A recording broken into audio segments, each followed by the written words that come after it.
आप तो हमारे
श्रीमान जी, आपका हमारे प्रांगण में पधारने पर स्वागत है, स्वागत है, स्वागत है।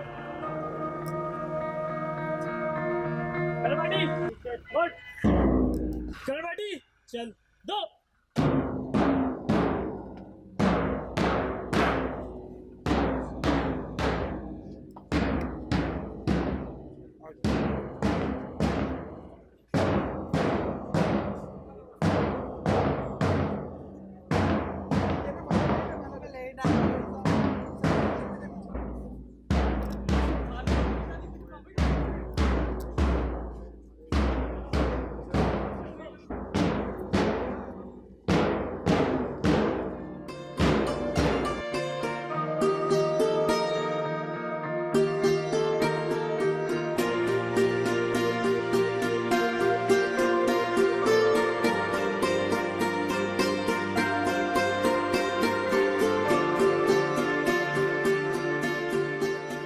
नमस्कार, स्वागत, सुस्वागतम, अभिनंदनम, हेलो, वेलकम। चारों तरफ हो खुशियों की लहर, चारों तरफ हो खुशियों की लहर, हर तरफ चलता गुणगान रहे, बरसे असीम अनुकंपा ईश्वर की, आपके होठों पर सदा मुस्कान रहे। एक बार जोरदार तालियां हमारे बीच उपस्थित हमारे गणमान्य अतिथियों का हम बहुत बहुत स्वागत करते हैं, हृदय की गहराइयों से अभिनंदन करते हैं। मैं सबसे पहले आमंत्रित करना चाहूँगी अपने को होस्ट असिस्टेंट प्रोफेसर रितेश को कि वो प्लीज़ आए मंच पर। असिस्टेंट प्रोफेसर रितेश के.आर. मंगलम यूनिवर्सिटी से हमारे बीच, हमारे को एंकर आज के प्रोग्राम के, प्लीज़ आए। सबसे पहले मैं चाहूँगा कि आप जोरदार तालियों में स्वागत करें हमारे आज के मुख्य अतिथि श्री विपुल गोयल जी का। सबसे पहले मैं यहाँ पर हमारे बीच उपस्थित सभी गणमान्य अतिथियों का एक बार फिर से लक्ष्य संस्था की तरफ से हार्दिक अभिनंदन और आभार प्रस्तुत करती हूँ। सबसे पहले हम अपने कार्यक्रम की शुरुआत करने के लिए आमंत्रित करना चाहेंगे हमारे आज के मुख्य अतिथि श्री विपुल गोयल जी को कि वो प्लीज मंच पर आएं और इस दीप प्रज्वलित कर इस कार्यक्रम का शुभारंभ करें। मैं आमंत्रित करना चाहूँगी गोपाल शर्मा जी को, हमारे जिला अध्यक्ष। मैं आमंत्रित करना चाहूँगी हमारे बीच उपस्थित डॉक्टर वीपी सिंह को। मैं आमंत्रित करना चाहूँगी हमारे बीच उपस्थित हमारे एलडीएम साहब हरिओम शर्मा जी को, वो प्लीज़ आए मंच पर और दीप प्रज्वलन करें। हमारे दोनों पार्षद हमारे नरेश नंबरदार जी, मैं अनुरोध करूंगी कि लक्ष्य ग्रामीण विकास संस्था के प्रेसिडेंट साहब भी ऊपर आएं और दीप प्रज्वलन में मुख्य भूमिका अदा करें अपनी। एक बार जोरदार तालियां।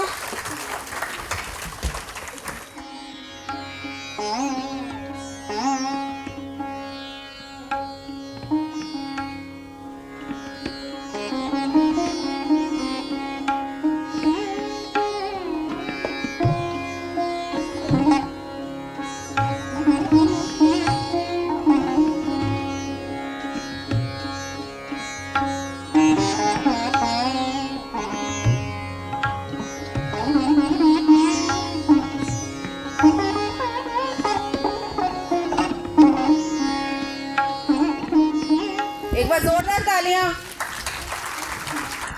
दीप प्रज्वलन कहते हैं कि चलना है हमें अंधकार से प्रकाश की ओर, चलना है हमें अज्ञान से ज्ञान की ओर, पृथ्वी से आकाश की ओर, पदार्थ से सूक्ष्म की ओर, प्राणी से परमात्मा की ओर। दीप प्रज्वलन के साथ एक शानदार आगाज और शानदार आपकी जोरदार तालियां, बहुत जोरदार। पता चले कि लक्ष्य परिवार कितना बड़ा है। अतिथि देवो भव, कहते हैं कि अतिथि भगवान स्वरूप होते हैं, देव स्वरूप होते हैं। और आज हमारे बीच हम सबके प्रिय विपुल गोयल जी हमारे बीच में मुख्य अतिथि के रूप में हैं। हम बहुत बहुत हार्दिक आभार और अभिनंदन उनके प्रकट करते हैं। मैं अनुरोध करूंगी हमारे प्रेसिडेंट साहब से, हमारे वाइस प्रेसिडेंट साहब से कि वो हमारे आज के मुख्य अतिथि का बुके और शॉल देकर एक बहुत ही सुंदर उनका सम्मान करें, एक सुंदर अभिनंदन करें।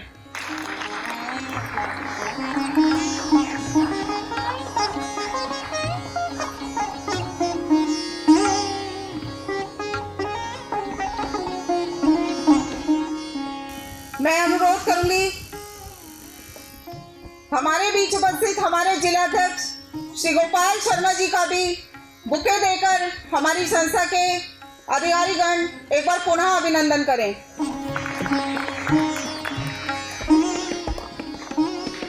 हमारे बीच उपस्थित डॉक्टर बीपी सिंह जी, मैं चाहूंगी हमारे पदाधिकारीगण उनका भी बुके देकर स्वागत करें।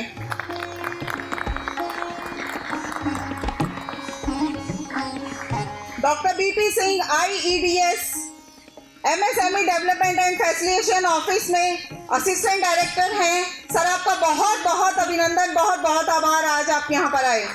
हमारे बीच उपस्थित हमारे lead district manager Shri Hariom Sharma ji, मैं चाहूंगी कि उनका भी एक बुके देकर एक सुपर अभिनंदन किया जाए।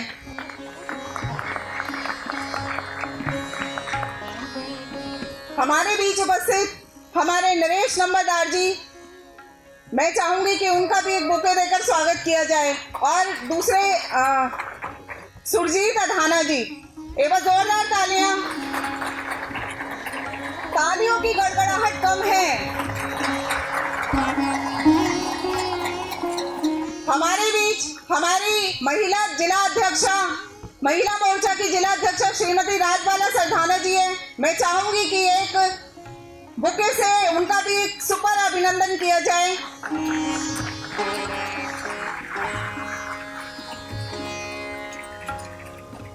सभी गणमान्य व्यक्ति हमारे बीच में, प्रीति हमारे बीच में, मेघना हमारे बीच में, बहुत बहुत स्वागत आपका। सिमरन बहुत बहुत स्वागत आपका। पुष्पा मैम बहुत स्वागत। हमारे बीच उदय चंद हैं, उनका भी बहुत बहुत स्वागत। आज का अवसर बड़ा निराला है, आज का अवसर बड़ा निराला है। आज यहाँ नूर बरसने वाला है। एक बार जोरदार तालियां बजा दें क्योंकि कार्यक्रम अभी शुरू होने वाला है। हमारे बीच हमारे रेडियो पार्टनर मानव रचना से फरहान सर है। मैं चाहूंगी कि एक बुके देकर उनका भी अभिनंदन किया जाए। सर बहुत बहुत धन्यवाद, बहुत महत्वपूर्ण भूमिका आपकी तरफ से। लक्ष्य परिवार आपका अभिनंदन करता है, आपका आभार प्रकट करता है।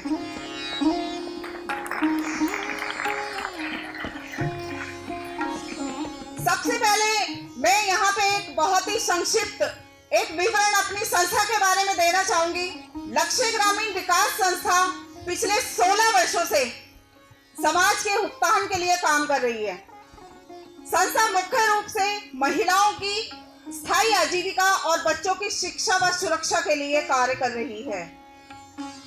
समाज में शिक्षा से पिछड़ी तथा आर्थिक रूप से कमजोर व निम्न वर्ग की महिलाओं के लिए संस्था प्रतिबद्ध है। संस्था नाबार्ड भारत सरकार, MSME भारत सरकार, central board for workers education, labour एवं employment ministry, NPTI, government of India के साथ मुख्य रूप से हम लोग सर काम करते हैं। महिला का विकास हमारा लक्ष्य है और बच्चों को शिक्षा और सुरक्षा मिले, ऐसा हमारा संकल्प है। लक्ष्य द्वारा बेटी बचाओ बेटी पढ़ाओ, जल संरक्षण, घरेलू हिंसा, फैक्ट्री एक्ट, जे एक्ट अधिनियम व्यक्तित्व विकास पर शहरी और ग्रामीण दोनों क्षेत्रों में 102 जागरूकता कार्यक्रमों का आयोजन संस्था कर चुकी है। लक्ष्य का यह मानना है कि किसी भी महिला की आर्थिक, राजनीतिक, सामाजिक, शैक्षिक, लैंगिक या आध्यात्मिक शक्ति में ही सुधार सही मायने में महिला सशक्तिकरण है और इसके लिए लक्ष्य संकल्पबद्ध है। मैं आपको बताना चाहूंगी कि लक्ष्य ग्रामीण विकास संस्था फरीदाबाद के 150 गांवों में 150 स्वयं सहायता समूहों का निर्माण किया है। हमने स्वयं सहायता समूह के माध्यम से 2250 परिवारों को अपने साथ जोड़ा है। 3400 महिलाओं को हमने हुनरमंद बनाकर स्वरोजगार से जोड़ा है। हम सिर्फ एक फोन कॉल पे हम अपने 2250 परिवारों को एक मैसेज एक फोन कॉल पर दे सकते हैं। ये आज लक्ष्य की उपलब्धि है। जिला फरीदाबाद के 150 गांवों में जल अभियान चलाया, जिसमें जल संरक्षण के प्रति गांव-गांव जाकर जागरूक तो किया ही, साथ ही नलकूप, तालाब, जोहड़ जो भी खराब स्थिति में थे उसका मैप और डाटा पूरा मिनिस्ट्री नाबार्ड चंडीगढ़ को भेजा और उसी का ये नतीजा भी हुआ कि नाबार्ड ने हरियाणा सरकार के साथ मिलकर बहुत सारे पानी से जो जूझ रहे थे गांव, उनकी स्थिति को बेहतर बनाने में पैसा दिया, उनको मदद की। लक्ष्य ग्रामीण विकास संस्था ने महिलाओं के साथ साथ फार्मर्स क्लब के भी निर्माण किए हुए हैं, जो कि गांव में जो हमारे किसान भाई हैं उनको हर सरकारी योजना का लाभ मिले, ये सुनिश्चित किया है।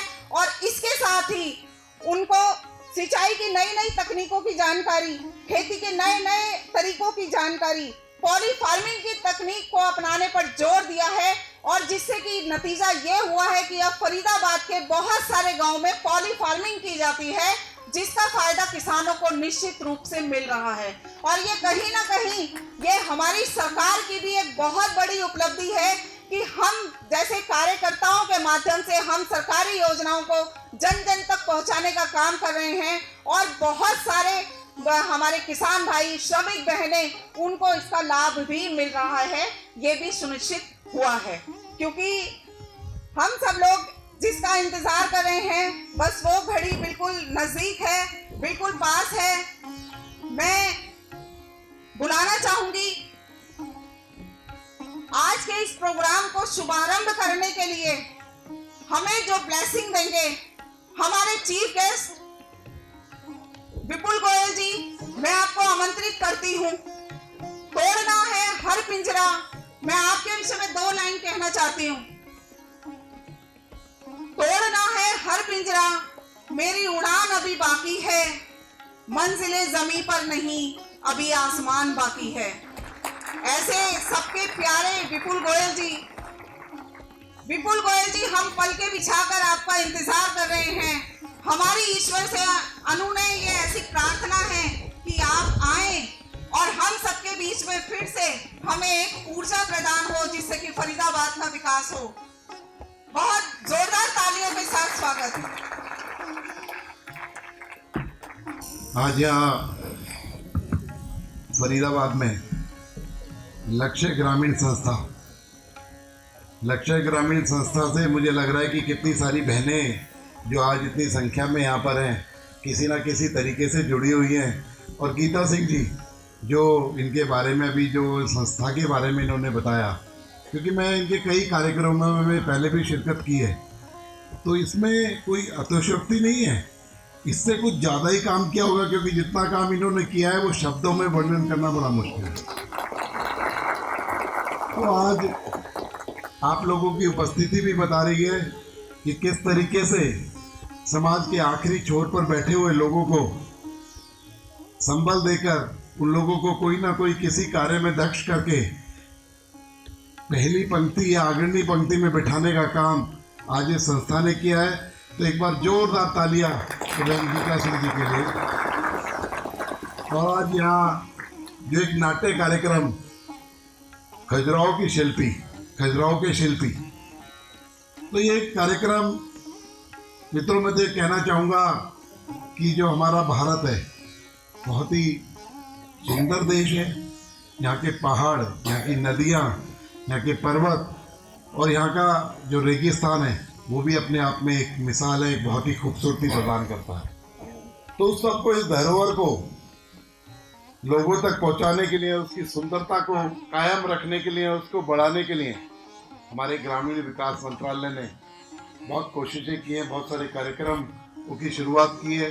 क्योंकि देश के अंदर 2014 के बाद से, जब से माननीय नरेंद्र मोदी जी देश के प्रधानमंत्री बने हैं, मुझे तो लगता है कि कोई भी क्षेत्र छूटा नहीं है जिसकी की तरफ गौर ना किया गया हो या जिसको आगे बढ़ाने के लिए काम ना किया। अभी आपने देखा कि ग्रामीण विकास मंत्रालय भी इस तरीके के कार्यक्रम कर रहा है। हमारी फरीदाबाद की लोकल संस्था बहन गीता जी के साथ, NSD के कलाकारों के साथ और ग्रामीण विकास मंत्रालय, एक तीनों लोगों ने मिलकर आज इस जो नाट्य, इस मंचन का यहाँ पर शुरुआत करने जा रहे हैं आप लोगों के लिए। तो इसके लिए मैं यहाँ पर हमारे पार्टी के जिलाध्यक्ष भाई गोपाल शर्मा जी आए हुए हैं, हमारी जिला की महिला की अध्यक्ष यहाँ पर बैठी हैं, और डॉक्टर DP सिंह जी यहाँ पर हैं जो कि PhD हैं, और उन्होंने बताया कि मैं अमेरिका से प्राप्त PhD में 11वें नंबर है उनका। डॉक्टर साहब को इनके लिए भी एक बार जोरदार तालियां। और इस मंचन के डायरेक्टर अरविंद सिंह जी, शंकर सिंह जी जिन्होंने, शंकर शेष जी जिन्होंने इसको लिखा है, और यहाँ पर श्री कुंदन लाल जी, श्री अजय नरवत जी, कुलदीप सिंगल जी, और हमारे दोनों पार्षद भाई नरेश नंबरदार जी और सुरजीत अधाना जी। तो और जितने भी मेरी मातृशक्ति पत्रकार, छायाकार दोस्तों, मानव रचना रेडियो, जितने भी जो लोग हैं, सभी का बहुत बहुत स्वागत, बहुत बहुत अभिनंदन करता हूँ। और इस प्रयास के लिए मैं गीता जी और उनकी संस्था का बहुत बहुत प्रशंसा करता हूँ, बहुत बहुत सराहना करता हूँ कि इस तरीके से फरीदाबाद के लोगों को कि देश में क्या चल रहा है, और खजुराहो के शिल्पी जो कि खजुराहो वहाँ पे मंदिरों के लिए, जैन धर्म के मंदिरों के लिए और अपनी खूबसूरती के लिए माना जाता है। 1200 साल पुराना लगभग ये क्षेत्र है, और आज पूरा विश्व इसे जानने का काम करता है। अगर खजुराहो जाओगे तो देश से ज्यादा विदेशी जो पर्यटक है उन लोगों का तांता वहां पर लगा होता है। इतनी बड़ी धरोहर हमारे देश के अंदर है, उसको लोगों तक पहुंचाने के लिए, हमारे देश के लोग भी जाने कि खजुराहो की इतनी बड़ी उपलब्धि हमारे पास है। तो इसका प्रयास माननीय नरेंद्र मोदी जी के नेतृत्व में ग्रामीण विकास मंत्रालय इस तरीके के नाट्य कार्यक्रम तैयार करवा के जो कर रहा है, उसका भी मैं बहुत बहुत उन्हें धन्यवाद करता हूँ, बहुत बहुत प्रशंसा करता हूँ। और मित्रों, क्योंकि आज ये नाटक के माध्यम से वहाँ के शिल्पी, वहाँ के कलाकार किस तरीके से अपनी कला के माध्यम से किसी भी पत्थर को मूर्त रूप देने का काम करते हैं, उसके बारे में आज यहाँ पर हम लोगों को दिखाएंगे। तो मैं, क्योंकि हम तो राजनीतिक लोग हैं, भाषण देने लगेंगे तो हमारे देश के प्रधानमंत्री और हमारे नेता माननीय नरेंद्र मोदी जी ने इतने काम किए हैं कि वो गिनाएंगे तो घंटों क्या दिनों लग जाएंगे, क्योंकि अभी भी लोकसभा चल रही है। आप लोगों ने देखा कि जो सन 1800 के IPC जितने भी जो कानून थे उनको बदलने का काम हमारे देश के प्रधानमंत्री लोकसभा के अंदर रोज कोई ना कोई बिल आकर उसको उनमें बदलाव लाने का काम कर रहे हैं।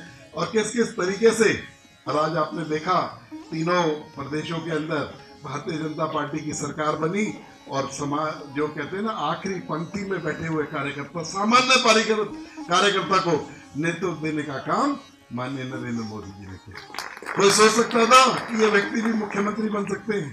कि किस तरीके से तीसरे चौथे छोर में खड़े हुए व्यक्ति को जब आगे बुलाया गया, मुख्यमंत्री का नाम अनाउंस किया गया, 15 मिनट तो वो भी नहीं समझ पाया कि मैं कौन, मेरा नाम लिया जा रहा है किसी और का नाम लिया जा रहा है। तो मित्रों, ये हमारी भारतीय जनता पार्टी की सुंदरता है। भारतीय जनता पार्टी जो संगठन है, किस तरीके से कार्यकर्ताओं का संगठन है। और आज यहाँ पर ये हम लोग नाट्य देखेंगे और हमारी देश के इतिहास को और देश की धरोहर को जानने का काम इस नाट्य के माध्यम से करेंगे। मैं गीता सिंह जी को और जितने भी ग्रामीण विकास मंत्रालय के जो अधिकारीगण यहाँ पे आए हैं उनको धन्यवाद दूंगा कि आज मुझे यहाँ पर बुलाया, इतना प्यार दिया, इतना सम्मान दिया। और मैं गीता सिंह जी और उनकी संस्था को एक ही बात कहना चाहूँगा कि विपुल गोयल जी, जब भी कहीं भी जरूरत हो आप एक फ़ोन कर देना, विपुल गोयल आप लोगों के। बहुत बहुत धन्यवाद। जय हिंद, जय भारत। बहुत बहुत धन्यवाद सर। इसके साथ ही हम लोग यहाँ पर जिसके लिए एकत्रित हुए हैं, आज ये समारोह, आज ये उत्सव, हमारे थिएटर शो के डायरेक्टर अरविंद सिंह जी को मैं बुलाना चाहूंगी कि वो इस थिएटर का नरेशन थोड़ा सा ब्रीफ कर दें। इसके इतिहास के बारे में, ये कैसे बना। एक बार डायरेक्टर साहब के लिए जोरदार तालियां। नमस्कार। एक खजुराहो की शिल्पी जो है, लोग जानते तो है खजुराहो के मंदिर के बारे में, लेकिन इस नाटक में हम दिखाएंगे किस तरीके से जो है और किस वजह से जो है खजुराहो का मंदिर बना, उसी पे आधारित है। इस नाटक के लेखक हैं शंकर शेठ जी। तो हम आपका ज़्यादा समय नहीं लेते हैं, नाटक को शुरू करते हैं। धन्यवाद। बहुत बहुत धन्यवाद अरविंद जी, और बहुत बहुत शुभकामनाएं आपको आज के इस कार्यक्रम के लिए, क्योंकि आपकी वजह से हम ये आज यहाँ पर ये कार्यक्रम कर पाए, उसके लिए भी आपको बहुत बहुत धन्यवाद। और अब बस कुछ ही पल में आपके सामने प्ले शुरू होगा। एक बार जोरदार तालियां इन कलाकारों के लिए। और मैं ये भी चाहूंगी कि बीच बीच में इन कलाकारों के उत्साहवर्धन के लिए तालियां बजती रहें, क्योंकि ये तालियां ही इनकी ऊर्जा है।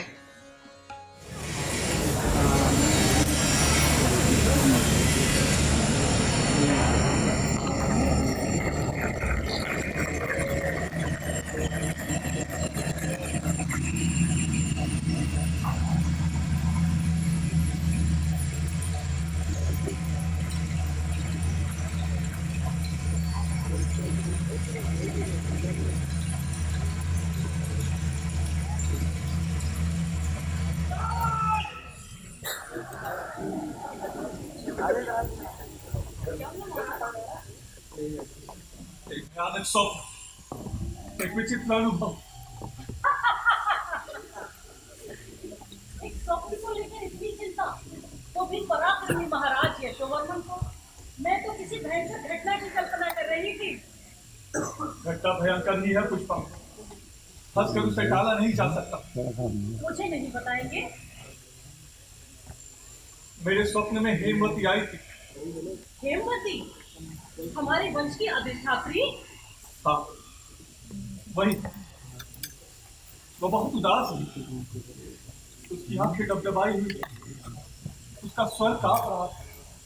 परंतु क्यों महाराज? वो तो परम सुंदरी थी। क्या परम सुंदरी का स्वर नहीं कांपता पुष्पा?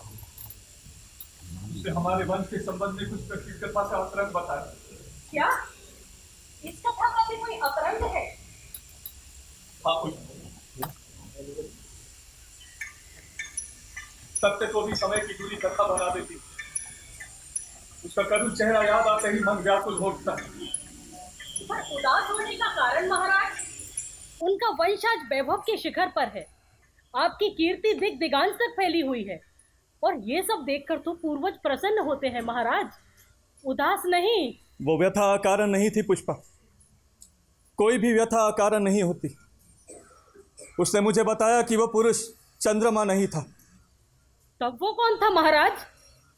वो चंद्रमा जैसा ही सुंदर पुरुष था। और हेमवती, वो भी शतरानी नहीं थी। ये आप क्या कह रहे हैं महाराज? यही तो विलक्षण स्थिति है पुष्पा। हेमवती ने स्वयं मुझे बताया कि वो गहिरवार राजा इंद्रजीत के पुरोहित हेमराज की कन्या थी, एक ब्राह्मण कन्या। वो किसी चित्र की भांति सुंदर थी। केवल 14 वर्ष की आयु में उसका विवाह हुआ और 2 वर्ष पश्चात ही वो विधवा हो गई। केवल 16 वर्ष की आयु में? फिर क्या हुआ महाराज? वो आत्मनिग्रह का जीवन जी रही थी, वैधव का कठोर तप कर रही थी। ग्रीष्म ऋतु की एक रात्रि, वातावरण में उमस, आकाश में पूर्ण चंद्र का वैभव। हेमवती सरोवर में स्नान करने आई। उसका भीगा अतकुला शरीर चंद्र किरणों के साथ एकाकार हो रहा था, और उसी क्षण वो आया, वही जिसे कथा चंद्रमा कहती। पर नहीं, वो चंद्रमा जैसा ही सुंदर पुरुष था। पौरुष और यौवन की कांति उसके अंग अंग से फूट रही थी। वो देवदूत जैसा सुंदर था। आगे वो मोह का क्षण, हेमवती के अधखुले अंगों की कांति, उससे फूट पड़ने वाला यौवन का झरना उस देवदूत जैसे सुंदर पुरुष के लिए चुनौती बन गए। उस मोह के क्षण में वो सब कुछ भूल गई, अपना ब्राह्मणत्व, अपना वैधव्य, सब कुछ। वो मोह का क्षण वैधव्य के वीरान मरुस्थल में एक अमृत की बूंद सा बन गया। उसके बाद क्या वो हेमवती को छोड़कर चला गया महाराज? हाँ पुष्पा, विश्वामित्र चला जाता है और मेनका रह जाती है। इसका मतलब इस राजवंश का आदि पुरुष एक विधवा का पुत्र था? हाँ पुष्पा, हेमवती का पुत्र चंद्रवर्मन ऐसा ही था, पर उस व्यथा की सोचो, जब समाज ने उसे दुत्कारा होगा, उस पर घृणा के अंगारे बरसाए होंगे, वो विधवा पुत्रवती हो गई। उसने अपनी दारुण व्यथा जिन शब्दों में कही वो सुनकर हृदय कांप उठता। कल्पना तो करो, एक विधवा को काशी के धर्म क्षेत्र से निकाल दिया जाता है, उस पर घृणा के अंगारे बरसाए जाते हैं। एक तिरस्कृता अपने गर्भ में शिशु लेकर सैकड़ों कोस लंबी यात्रा करती और एक दिन कर्णवती के तट पर किसान की झोपड़ी में प्रसव की वेदना भोगती। मेरा स्त्री मन उसे समझ सकता है महाराज। उसने स्वप्न में कौन सी इच्छा व्यक्त की? हेमवती ने अपनी दारुण व्यथा का वर्णन करते हुए मुझसे कहा, यशोवर्मन, इस मोह के क्षण को जीतने का कोई उपाय करो, ऐसा उपाय जो आने वाली सहस्त्रों पीढ़ियों को चुनौती दे सके। मोह का क्षण हमारे पतन का मूल कारण, हमें अधोगति की ओर ले जाने वाली सुरंग की पहली सीढ़ी। मोह का क्षण? और क्या उसने कोई उपाय बताया महाराज? हाँ, वो बता रही थी, कुछ मंदिर बनवाने की बात कह रही थी, उसमें कुछ प्रतिमाएं, और उसी क्षण दूर मंदिर में पूजा का शंख बज उठा, आरती की घंटियां, पूजा का संवेद स्वर, और मेरा स्वप्न टूट गया, मेरा अधूरा स्वप्न। और तब से मैं बहुत उद्विग्न हूँ पुष्पा, हमें कुछ उपाय करना हो, मेरी बात मानो, उस दासी को क्षमा कर दो। महाराज, कल तक तो आप उसका सर मुंडवाकर पूरे नगर में घुमाकर उसे दंड देना चाहते थे, और आज सीधे क्षमा? कल और आज के बीच में एक रात बीत गई पुष्पा। कल तक वो दासी मुझे अपराधियों की भीड़ में नजर आ रही थी, और आज मुझे पूरी मनुष्य जाति ही अपराधियों की भीड़ लग रही है। पर महाराज, क्या ये इतना छोटा अपराध है जिसे क्षमा कर दिया जाए? एक अपराधी ने, एक दासी ने जो कुछ किया वो अपराध हो गए, लेकिन यही अपराध अगर किसी पूर्वज ने किया हो तो? महाराज की जय हो। इस समय हम किसी से मिलना नहीं चाहते। राजकवि माधव आपसे मिलना चाहते हैं महाराज। कविवर माधव, उनसे कहो कि मैं उनकी प्रतीक्षा कर रहा हूँ। जो आज्ञा महाराज। महाराज, क्या आप हेमवती की कथा कविवर माधव से भी कहेंगे? काश कह पाता। कविवर माधव की प्रतिभा ये कथा सुनकर धन्य हो जाती, पर नहीं, चंद्रातेय वंश की ये व्यथा हम दोनों के बीच में ही रहेगी पुष्पा, हम दोनों के बीच में ही रहेगी। स्वागत है कविवर, स्वागत है। महाराज, आज आपके स्वर में वो उल्लास नहीं, यहाँ के वातावरण में भी कुछ तनाव है, आप भी कुछ विचलित से दिखाई दे रहे हैं। आपने ठीक पहचाना कविवर, महाराज आज प्रातः से ही उद्विग्न हैं। पर आपके उद्विग्न होने का कारण मेरी समझ में नहीं आया। क्या आपकी कीर्ति दिग दिगांत तक नहीं फैली है? आपके वंश की विजय पताका, आपके शौर्य और बाहुबल का प्रताप आर्यवर्त के सुदूर कोनों में फहरा रहा है। आपके शौर्य का लोहा पूर्व में मिथिला तक, उत्तर में कश्मीर तक माना जाता है। मालवों के लिए तो आप कालवत हैं। इतना गौरव और उसके बाद भी उदासी। युद्धों में विजय अपने आप में कोई उपलब्धि नहीं है कविवर। युद्धों से मेरा मन अभूप सा गया। राजा को इतिहास पुरुष बनाता है प्रजा का सुख, उसकी धार्मिक स्वतंत्रता, न्याय। महाराज, क्या चंद्रत्रय वंश की प्रजा वत्सलता, धार्मिक उदारता, न्याय बुद्धि सर्वविदित नहीं है? मैं उसी परंपरा को आगे बढ़ाना चाहता हूं कविवर। खजुराहो हमारे राज्य की धर्म नगरी है। हमारे वंश की अधिष्ठात्री हेमवती ने 85 मंदिर बनवाने की इच्छा व्यक्त की थी। महाराज, तब इसके लिए इतनी चिंता? 85 मंदिर तो आप जब चाहे बनवा सकते हैं, आपकी इच्छा मात्र होनी चाहिए। आप जितना सोचते हैं ये कार्य उतना सरल नहीं है कविवर। महाराज की जय हो। राजशिल्पी चंड वर्मा आपकी सेवा में उपस्थित होना चाहते हैं महाराज। उन्हें आने दीजिए। जो आज्ञा महाराज। महाराज, लगता है निश्चय ही आपका स्वप्न पूरा होना चाहता है। देखिए ना, राजशिल्पी स्वयं उपस्थित हैं। आइए चंद्रमा आइए। मैं आपको कष्ट देने की सोच ही रहा था। अच्छा हुआ आप स्वयं उपस्थित हो गए। मैं सेवा के लिए सदैव तत्पर हूँ महाराज। महाराज चाहते हैं कि चंद्रत्रय वंश की अधिष्ठात्री की इच्छा पूरी करने के लिए धर्मनगरी खजुराहो में 85 मंदिरों का निर्माण करवाया जाए। एक शिल्पी के लिए इससे अधिक प्रसन्नता की बात और क्या हो सकती है महाराज। मेरी कई पीढ़ियां इस राज्य की सेवा में रत रही। 64 योगिनी, मातंगेश्वर और ब्रह्मा के मंदिरों का निर्माण मेरे ही पूर्वजों ने किया। नए मंदिर का निर्माण करना मेरे लिए एक गौरव का विषय होगा महाराज। पर मुझे 64 योगिनी, ब्रह्मा या मातंगेश्वर जैसे मंदिरों का निर्माण नहीं कराना है चंद्रमा। मैं कुछ समझा नहीं महाराज। दरअसल इस बार महाराज की कल्पना ही कुछ भिन्न है। वो मंदिर निर्माण में एक नए अध्याय का प्रारंभ करवाना चाहते हैं। कैसा नया अध्याय महाराज? ऐसा शिल्प चंद्रमा जो मनुष्य को मोह के शन से मुक्त करा सके। मोह का शन? महाराज मैं आपका संकेत नहीं समझ पाया। इतना तो आप जानते ही होंगे कि मनुष्य का मोह का क्षण आता है। जी हाँ महाराज। शास्त्रों के अनुसार काम, क्रोध, लोभ, मोह, मद और मत्सरी मनुष्य के सबसे बड़े शत्रु हैं महाराज। इन्हीं से ही मनुष्य का पतन होता है। ये तो ठीक है, पर मनुष्य इनसे मुक्ति कैसे पाए? आप मंदिर की योजना किस प्रकार बनाएंगे? महाराज मंदिर में जो आएगा वो प्रभु की मूर्ति के दर्शन अवश्य करेगा और वो प्रभु के दर्शन मात्र से ही समस्त राग द्वेषों से मुक्त हो जाएगा। पर महाराज अनुभव तो कुछ और ही कहता है। महारानी की बात महत्वपूर्ण है चंद्रमा, इसीलिए तो कहता हूँ कि कोई नया शिल्प, कोई नया दर्शन लाइए जिससे सामान्य दर्शक भी अपने मोह पर विजय पा सके। महाराज मेरा अनुमान है कि अनुमान से काम नहीं चलेगा चंद्रमा। इस पर गंभीरता पूर्वक विचार कीजिए और यदि किसी निष्कर्ष तक पहुंचे तो मुझे सूचित करें। जो आज्ञा महाराज।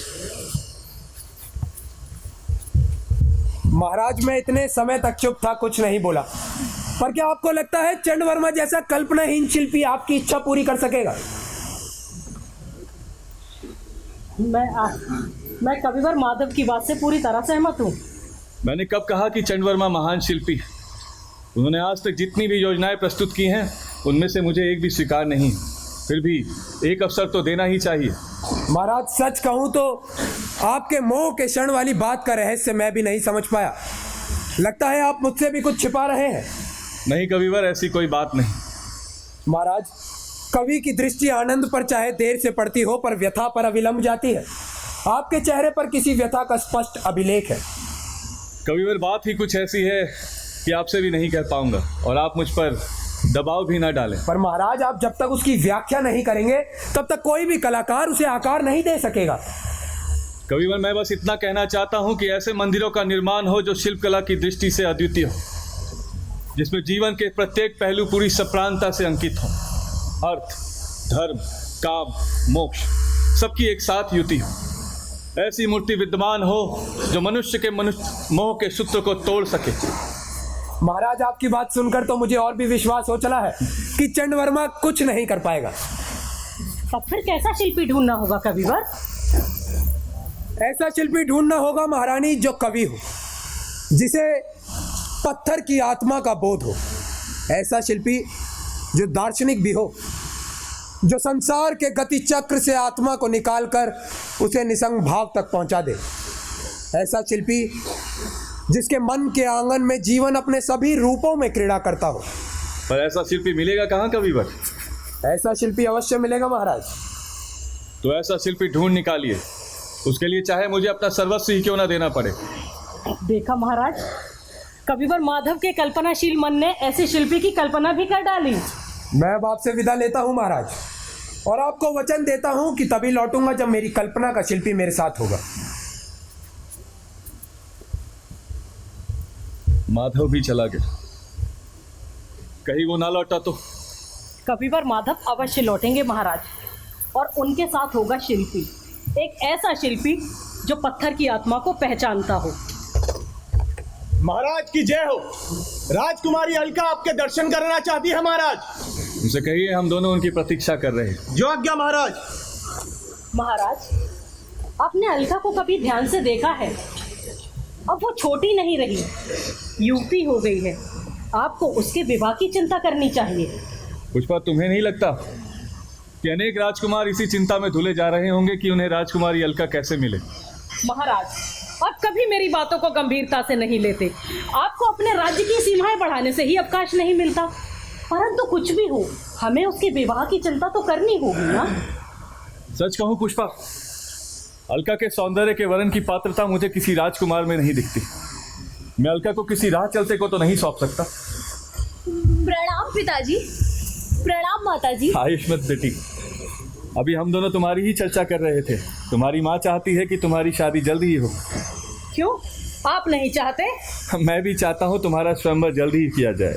पर पिताजी, मेरा स्वयंवर तो मेरा अपना अधिकार है। पर हमारा कर्तव्य भी तो है। पिताजी, जब मेरी अधिकार भावना बलवती होगी तो मैं अवश्य ही आपकी कर्तव्य भावना का ध्यान इस ओर आकर्षित करूंगी। देखा पुष्पा, अलका ने कितनी मार्मिक बात कही है। पिताजी, आपकी आज्ञा से मुझे संगीत की शिक्षा प्राप्त हुई है, शास्त्र की शिक्षा प्राप्त हुई है और नृत्य की शिक्षा प्राप्त हुई है। और अब मैं चित्रकला और मूर्तिकला की शिक्षा पाना चाहती हूँ। मूर्तिकला और तुम्हारे ये कोमल हाथ मूर्ति को तोड़ सकेंगे? बेटी, तुम तो खुद प्रेरणा हो मूर्ति के लिए, मूर्ति नहीं। बस बस, इसी प्रशंसा ने से इतना चढ़ा रखा है। माताजी, अब मैं स्वयं मूर्तियां तो बनाऊंगी नहीं, मैं तो बस उस कला के रहस्य को, उसकी आत्मा को जानना चाहती हूँ। पिताजी, आप ही बताइए, क्या किसी भी कला को समझने के लिए संस्कार आवश्यक नहीं है? मुझे कोई आपत्ति नहीं है बेटी, तुम मूर्तिकला का अध्ययन कर सकती। पर मुझे आपत्ति है महाराज। अब राजाज्ञा हो चुकी है महारानी। जाओ बेटी, खुश रहो। पिताजी, आप कितने अच्छे हैं। पिताजी, आप सच में बहुत अच्छे हैं।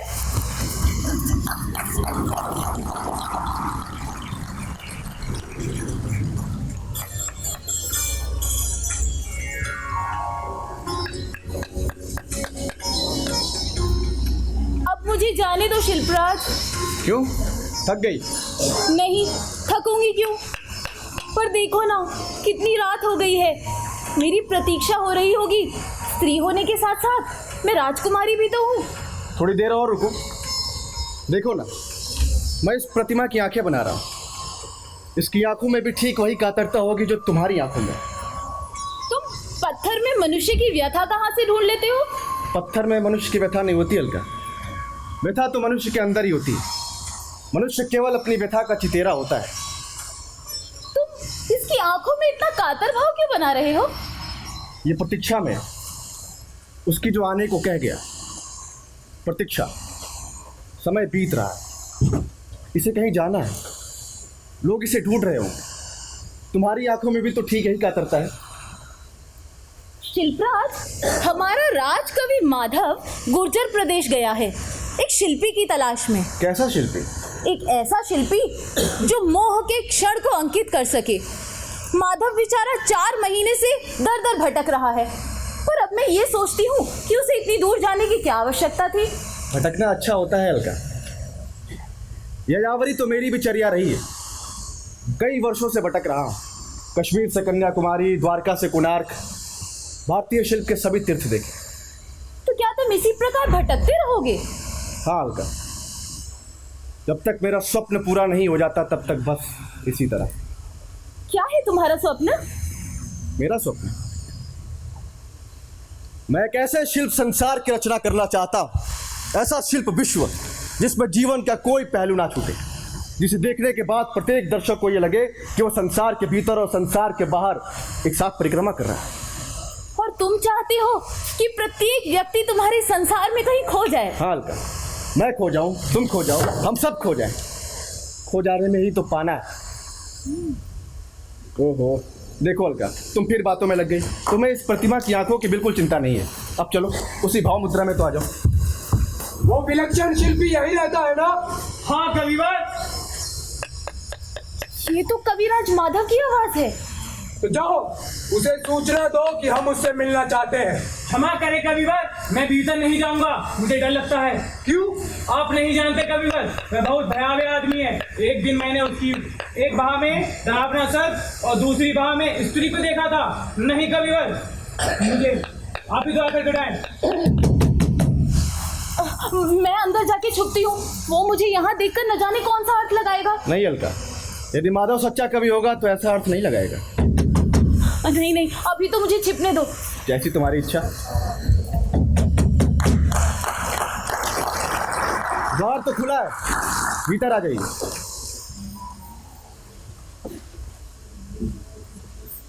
मैं ही हूँ शिल्पी मेघराज आनंद। शिल्पराज मुझे माधव कहते हैं। मैं महाराज यशोवर्मन का राज कवि।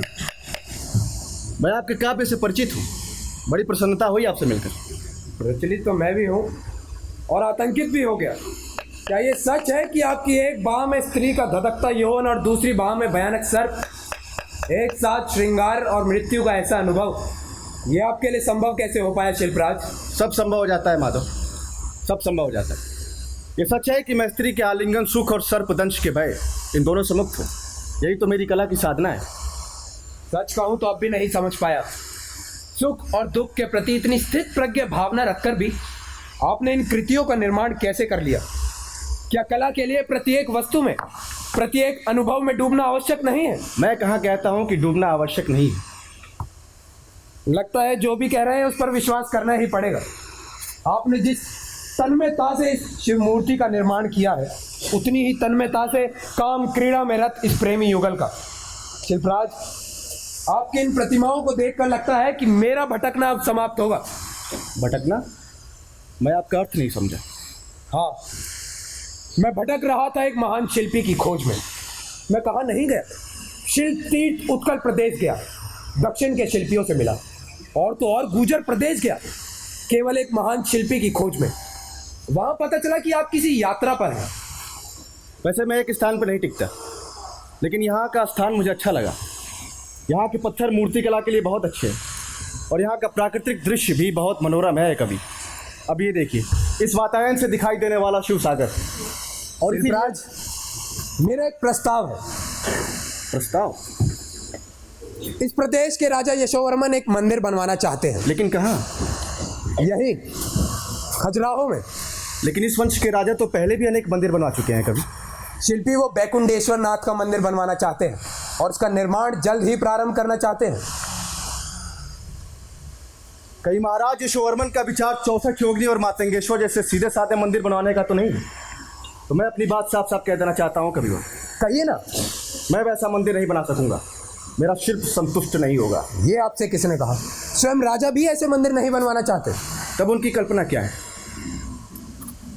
यशोवर्मन ऐसे मंदिर बनवाना चाहते हैं जो मंदिर शिल्प में एक नया अनुभव हो, जहां जीवन के हर पहलू का चित्रण हो। वो बार बार एक ही बात कहते हैं, मंदिर ऐसा बने जहां मनुष्य अपने मोह के क्षण को भी जीत सके।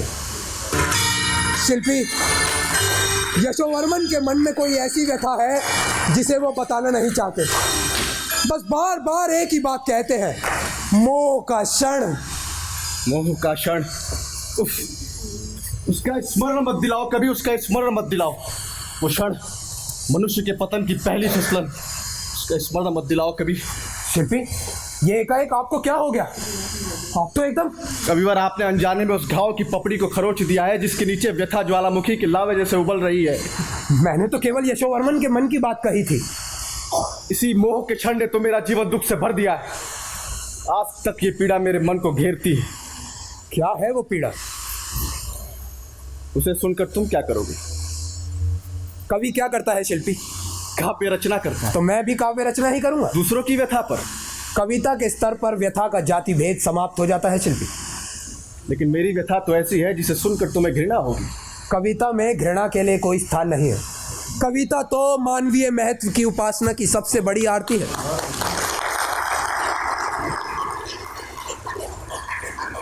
तो सुनो, चाहो तो कविता लिखो।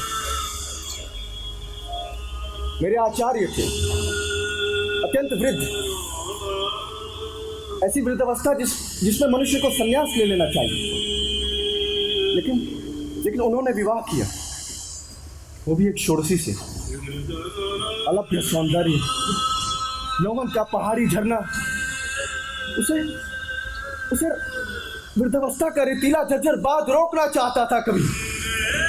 बताओ, वो रुक सकता था? वो तो अपनी सहज गति चाहता था। वो कामार्थ स्त्री, उसका दाहक यौवन, कामना का वो मायावी कोक जाल मेरे विवेक को छा गया। वो मोह का जाल।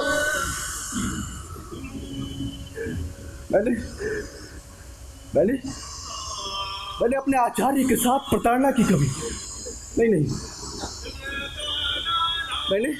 मैंने उन संबंधों के साथ प्रताड़ना की जो पवित्र माने जाते हैं। और इसीलिए जब आपने मोह का क्षण कहा तो मैं विचलित हो गया। बोलो, लिख सकोगे इस पर काव्य? शिल्पराज, मैं तो केवल तुम सोच में पड़ गए। उस कामार्थ स्त्री ने मुझे सहज भाव से अपना शरीर सौंपा, पर मुझे ऐसा लगा कि मैं उन संबंधों पर बलात्कार कर रहा हूं जो ब्राह्मण के को पवित्र जैसे पवित्र माने जाते हैं। ये है मेरी पीड़ा का यथार्थ कविवर। बस इसका ही चित्रण कर दो। हाँ कर दो, इसका चित्रण तो करना होगा। तो ठीक है, मैं प्रस्तुत हूं। मैं आपको विश्वास दिलाता हूं कि महाराज आपसे मिलकर काफी प्रभावित होंगे। उन्हें आप जैसे शिल्पी की ही खोज थी। ये आवाज कैसी है शिल्पी? लगता है वो डर गई। वो कौन?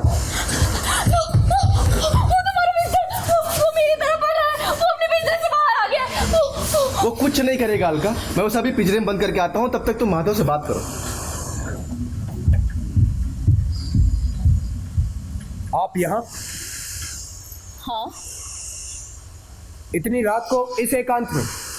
हाँ, इतनी रात को एकांत में। आपको कोई आपत्ति है? मुझे आपत्ति कैसे हो सकती है? मुझे अधिकार भी कहाँ है? क्या महाराज को मालूम है? शायद नहीं। और महारानी पुष्पा को? शायद उन्हें भी नहीं। और यदि ज्ञात हो गया तो? यदि आप उन्हें नहीं बताएंगे तो उन्हें कैसे ज्ञात होगा? मैं उन्हें नहीं बताऊंगा राजकुमारी। क्या आप इन प्रतिमाओं के लिए प्रतिदर्श बनती हैं? हाँ। क्या आपने प्रत्येक प्रतिमा में मेरी प्रतिच्छवि नहीं देखी? हाँ, प्रत्येक प्रतिमा में आप ही हैं। परंतु उसके बाद भी प्रत्येक प्रतिमा मेरी नहीं है। सच, प्रत्येक प्रतिमा स्वतंत्र है, उसका अपना एक व्यक्तित्व है। कविवर, आप ही बताइए, क्या आपने आज से पहले पत्थर को इतनी मुखर भाषा बोलते हुए कहीं देखा था? नहीं राजकुमारी, यहाँ की हर प्रतिमा बोल रही है। यहाँ की हर प्रतिमा की आंखों से जैसे जीवन झांक रहा हो। मैंने ऐसा अभूतपूर्व शिल्प आज तक नहीं देखा। यदि मेरे यहाँ आने पर रोक लगा दी जाए तो जानते हैं क्या होगा? नहीं। ये शिल्पी यहाँ से चला जाएगा। अविश्वास की एक हल्की सी झलक भी उसे विचलित कर देगी। क्या आप, मेरा अर्थ है? कहिए, साफ साफ कहिए। क्या आप शिल्पी से प्रेम करती? यहाँ ये महत्वपूर्ण प्रश्न नहीं है। महत्वपूर्ण प्रश्न तो ये है कि क्या वो शिल्पी मुझसे प्रेम करता है? क्या वो आपसे प्रेम नहीं करता? प्रेम का जो सामान्य अर्थ है, उस अर्थ में तो वो किसी से भी प्रेम नहीं करता। मैं आपको वचन देता हूँ राजकुमारी कि मैं ये बात किसी को नहीं बताऊंगा। बड़ी कठिनाई से उसे पिंजरे में बंद कर सका। उस भयावह प्राणी को कहीं छोड़ क्यों नहीं देते? सांप भी कोई पालने की वस्तु है। अलका, बहुधा हम सर्प ही तो पालते हैं, 2 हाथों वाले, 2 पैरों वाले, एक बड़े से मस्तिष्क रखने वाले। खैर, तुम कहती हो तो मैं उसे छोड़ दूंगा। शिल्पराज, मुझे अब विदा दें। मैं महाराज को सूचित कर दूं कि मुझे शिल्पी मिल गया है। आप मंदिर की वास्तु योजना तैयार कर लीजिए। आप महाराज को 1 सप्ताह बाद सूचित कीजिएगा। तब तक मैं मंदिर की वास्तु योजना तैयार कर लूँगा। जैसा आप ठीक समझे। अलका,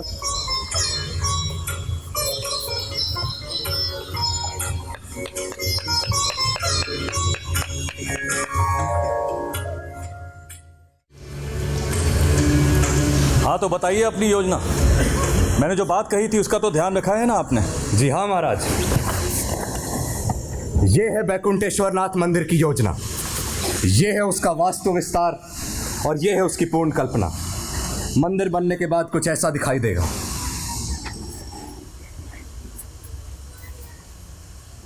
ये तो मातंगेश्वर मंदिर जैसा दिखता है। जी हाँ महाराज, मैंने उसी परंपरा को आगे बढ़ाने का प्रयत्न किया। लेकिन मैंने जो बात कही थी वो तो इसमें कहीं दिखाई नहीं देती। महाराज मैंने प्रयास तो किया। क्या प्रयास किया है आपने? मैंने जो मोह के क्षण की बात कही थी वो तो इसमें कहीं दिखाई नहीं देती। महाराज क्या प्रभु की मूर्त मोह के क्षण पर विजय पाने के लिए पर्याप्त नहीं है? मैं तर्क नहीं चाहता चंड वर्मा, परिणाम चाहता हूँ। यदि तर्क ही करना होता तो फिर विशेष प्रकार के मंदिर की क्या आवश्यकता थी? महाराज मैं फिर प्रयत्न करूंगा। लेकिन कब? इतना समय तो आपने इस सामान्य सी वास्तु योजना में ही लगा दिया। मैं अनंत काल तक इसकी प्रतीक्षा नहीं कर सकता। महाराज मुझे एक अवसर और मिलना चाहिए। अवसर देने में मुझे कोई आपत्ति ना होती, लेकिन मुझे नहीं लगता कि आप ये कुछ कर पाएंगे। जाइए, नई वास्तु योजना तैयार कीजिए। जो आज्ञा महाराज।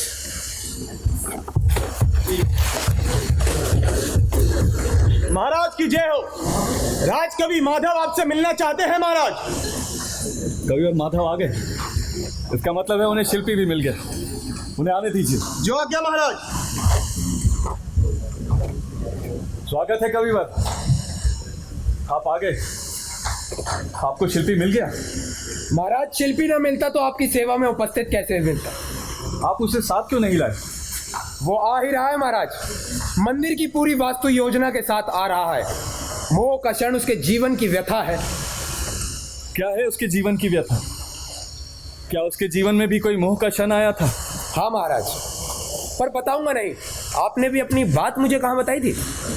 मैं पूछूंगा भी नहीं। महाराज वो कलाकार तो महान है, पर आदमी बहुत विचित्र है, जिद्दी और समझौता ना करने वाला। ये तो महान कलाकार के लक्षण है। यदि वो कलाकार महान होगा तो मैं उसे विवश नहीं करूंगा समझौता करने के लिए। तब तो पूरी संभावना है कि आपका मनचाहा मंदिर अवश्य बन जाएगा महाराज। पर आपने ये नहीं बताया कि वो आपको मिला कहाँ? मैंने दूर दूर तक यात्रा की पर सफल नहीं हो पाया। अंत में मुझे पता चला कि वो पिछले कुछ दिनों से खजुराहो में ही है, शिव सागर के पास। महाराज की जय हो। शिल्पराज मेघराज आनंद आपकी सेवा में उपस्थित होना चाहते हैं महाराज। महाराज शिल्पी मेघ आनंद ही मेरी खोज है। उन्हें सम्मान सहित लेके आइए। जो आज्ञा महाराज।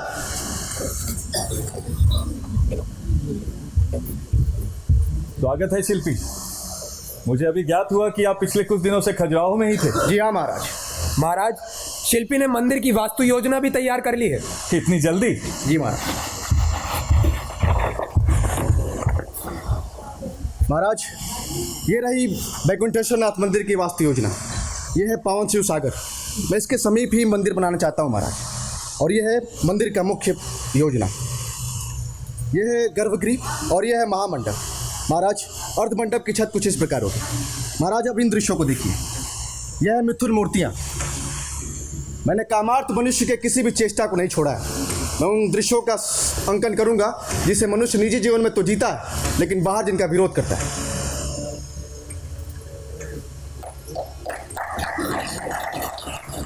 ये तो ठीक है शिल्पी, पर ये मिथुन मूर्तियाँ? महाराज इनके बिना तो संसार अधूरा है। भूख के बाद काम ही जीवन का सबसे बड़ा आकर्षण है। मैं सोचता हूँ कहीं ये मूर्तियाँ। आप चिंता ना कीजिए महाराज, मैं इन प्रतिमाओं का अंकन उतने ही कलात्मक ऊंचाई पर करूंगा जितने कलात्मक ऊंचाई पर इन विष्णु अवतारों का अंकन करूंगा। शिल्पी महाराज की आंखों में अब भी प्रश्नवाचक चिन्ह तैर रहे हैं। मुझे ज्ञात है कि महाराज क्या सोच रहे हैं, पर आप ही बताइए, क्या आध्यात्मिकता से पूर्व संसार नहीं? क्या वास्तव संसार की सबसे मायावी और आकर्षक स्थिति नहीं है? पर काम चेष्टाओं का इतना खुला प्रदर्शन कहीं अश्लीलता तो नहीं माना जाएगा? आप मुझ पर विश्वास रखिए महाराज, कला के स्तर पर आकर कुछ भी अश्लील नहीं रह जाता। महाराज मुझे लगता है ये प्रतिमाएं खजुराहो में आने वालों के लिए एक चुनौती साबित होंगी। किस तरह? सबको अपनी मनस्थिति टटोलने का अवसर मिलेगा, एक कसौटी मिलेगी महाराज। जो भी इन दृश्यों में खो जाएगा उसका मंदिर आना केवल धार्मिक शिष्टाचार होगा, और यदि उसने इससे कहीं जीत लिया तो यही अध्यात्म के राजपथ पर प्रस्थान बिंदु बनेगा महाराज। और जो इनमें बिना खोए स्थित प्रज्ञ भाव से आगे बढ़ जाएगा उसका मंदिर प्रवेश ही सार्थक माना जाएगा भगवान। कविवर, मैंने जो मोह के क्षण की बात कही थी उसका क्या होगा? महाराज ये प्रतिमाएं ही तो सांसारिक आकर्षण के चरम सीमाएं बनकर व्यक्ति के सामने मोह का क्षण प्रस्तुत करेंगी। शायद वो भी यही चाहती थी। इसीलिए मंदिर बनवाने की बात कह रही थी, विशेष प्रकार के मंदिर। वो कौन महाराज? ये मत पूछिए कविवर, पर वो भी यही चाहती थी। ठीक है शिल्पराज, मुझे आपका दर्शन स्वीकार। मैं कृतज्ञ हूँ महाराज। आप आज से मंदिर का कार्य प्रारंभ कर दीजिए। मैं अन्य प्रदेशों से हजारों शिल्प बुलाकर आपकी सहायता के लिए उपलब्ध करा दूंगा। कविवर माधव, मेघराज आनंद को आज से चंद्रवर्मा की जगह राजशिल्पी घोषित कर दीजिए। क्षमा करें महाराज, मैं राजशिल्पी नहीं बनना चाहता। क्यों? मैं नहीं चाहता कि राजकीय पद किसी कलाकार के कला का मापदंड बने। जैसी आपकी इच्छा। मैं कोषपाल को आदेश देता हूं कि जितना भी धन आपको आवश्यक हो उपलब्ध कराया जाए। लेकिन महाराज, मेरी सबसे बड़ी कठिनाई है मूल प्रतिदर्श की। प्रतिदर्श के विषय में आपकी क्या कल्पना है शिल्पराज? कविवर, मुझे एक ऐसी सजीव नारी प्रतिमा चाहिए जिसका सौंदर्य अनिर्वचनीय हो, जिसका अंग प्रत्यंग मानव सृष्टा के हाथों की बनी हुई सुंदरतम रचना हो, जिसकी आंखों में हर भाव संगीत की लहर सा तैर जाए। जब तक मुझे ऐसी प्रतिमा प्राप्त नहीं होगी तब तक मेरा स्वप्न पूरा नहीं होगा। कल्पना अच्छी है शिल्पी, आपने अपनी बात तो कविता में कह दी, पर ऐसा प्रतिदर्श मिलेगा कहाँ? महाराज, ऐसा प्रतिदर्श है? जी हाँ, आपके ही यहाँ, आपकी पालित कन्या राजकुमारी अलका। अलका? अलका और प्रतिदर्श? इन मूर्तियों के लिए, काम और वासना का दिशांकन करने वाली मूर्तियों के लिए? क्या आपको लगता है ये ठीक होगा? महाराज, मैं आपका धर्म संकट समझता हूँ, पर आप मेरा भी संकट समझने का प्रयत्न कीजिए। क्या आपको मुझ पर विश्वास नहीं है? विश्वास तो है शिल्पी, पूरा विश्वास है। वैसे अलका भी मूर्ति कला का अध्ययन करना चाहती। और आप शिल्पी को वचन भी दे चुके हैं महाराज? हाँ, मैं आपको वचन भी दे चुका हूँ। तो ठीक है, अलका प्रतिदर्श बनेगी। अब तो आप निश्चिंत है ना? जी हाँ महाराज। कविवर माधव, आप शिल्पी की सुविधाओं का खास ध्यान रखें। विदा दें महाराज।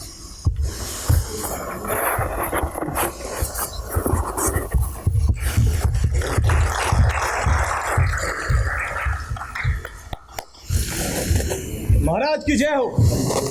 राजगुरु से मेरा प्रणाम कहो। उनसे कहो कि भूमि पूजन की तिथि तय करने की चर्चा करना चाहता हूं उनसे मैं। जो आज्ञा महाराज। महाराज, मैं भी तो जानूं राजगुरु को क्यों बुलवाया जा रहा है? महारानी, तुम्हें ये जान के प्रसन्नता होगी कि वैकुंठेश्वर नाथ मंदिर की वास्तु योजना तैयार हो चुकी। मैं उसी की तिथि तय करने की विषय में राजगुरु से चर्चा करना चाहता हूँ। ये तो बहुत प्रसन्नता की बात है महाराज कि आपका स्वप्न पूरा होने जा रहा है। लेकिन क्या? लेकिन आपने जो शिल्पी चुना है, मैंने तो उसके बारे में बहुत भयानक बातें सुनी हैं। भयानक बातें? वो सर्प और रमनी वाली बात, उसे तो मैं भी सुन चुका हूँ। इतना ही नहीं महाराज, मैंने तो ये भी सुना है कि वो एक दुर्व्यचारी और अच्छा आदमी नहीं है। पुष्पा, ये क्या कह रही हो तुम? हाँ महाराज। किसी के चरित्र पर ऐसा निष्कर्ष उतारने से पहले हमारे पास उसके प्रमाण होने चाहिए। महाराज, मेरे पास प्रमाण तो नहीं है, पर विश्वस्त सूचना अवश्य है। कैसी सूचना? यही कि आपकी लाडली बेटी अलका कल आधी रात तक उस शिल्पी के यहाँ थी। शिल्पी के यहाँ? हाँ महाराज, और जब से ये बात मुझे पता चली है, मैं बहुत चिंतित हूँ। मैं सोचती हूँ कि जब ये बात नगरवासियों को पता चलेगी तब क्या होगा। क्या शिल्पी पहले से अलका को जानता है? हाँ महाराज, जब से शिल्पी यहाँ आया है, अलका लगातार उससे मिलती रही है। इतना ही नहीं महाराज, उसकी प्रतिमाओं के लिए प्रतिदर्श बनती रही है। ऐसी प्रतिदर्श महाराज जिनकी आप कल्पना भी नहीं कर सकते। पर इससे ये कहाँ सिद्ध होता है कि वो व्यभिचारी और दुष्चरित्र है? महाराज, व्यभिचार सार्वजनिक स्थान पर या भीड़ इकट्ठी करके नहीं किया जाता। इस बात का भी ध्यान रखो पुष्पा कि तुम शिल्पी के ऊपर लांछन लगाने के क्रम में स्वयं अपनी कन्या पर भी लांछन लगा रही हो। महाराज, ये आप क्या कह रहे हैं? मैं ठीक कह रहा हूँ। शिल्पी यहाँ नहीं आता, जाति तो अलका है। तब भी महाराज, ये राजघराने की प्रतिष्ठा का प्रश्न है। पुष्पा, शिल्पी भले ही राजवंशीय ना हो, पर एक सम्मानित व्यक्ति है। पर महाराज, मैं ठीक कह रहा हूँ।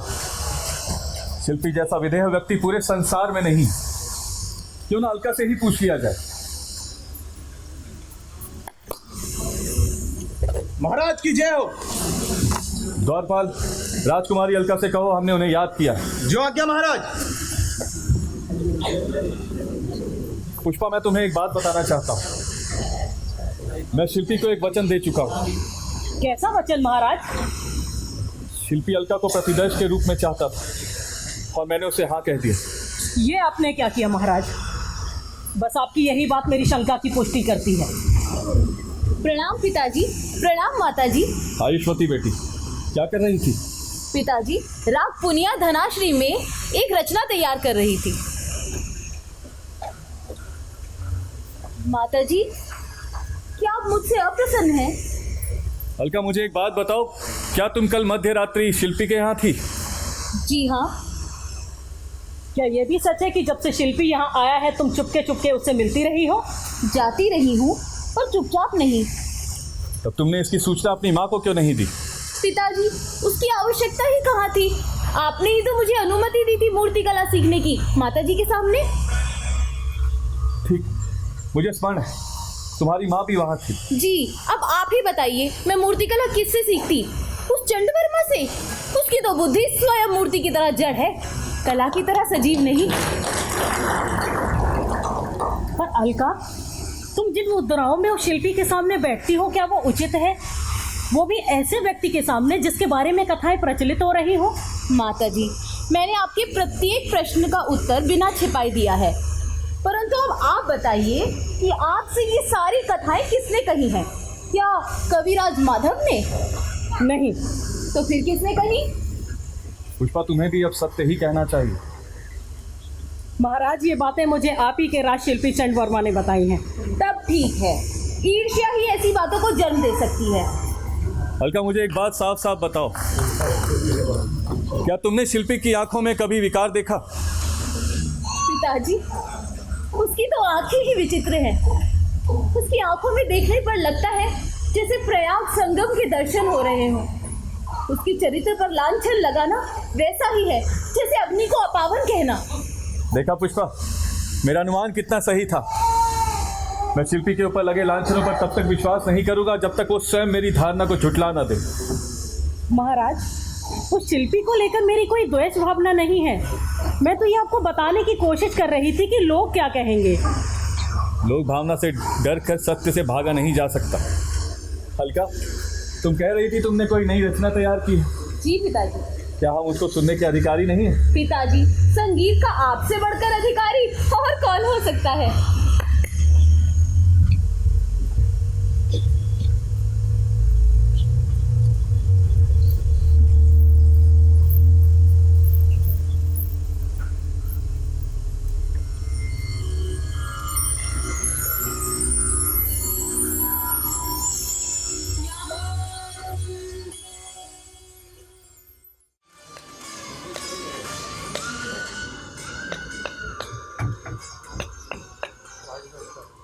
थक तो नहीं गई अलका?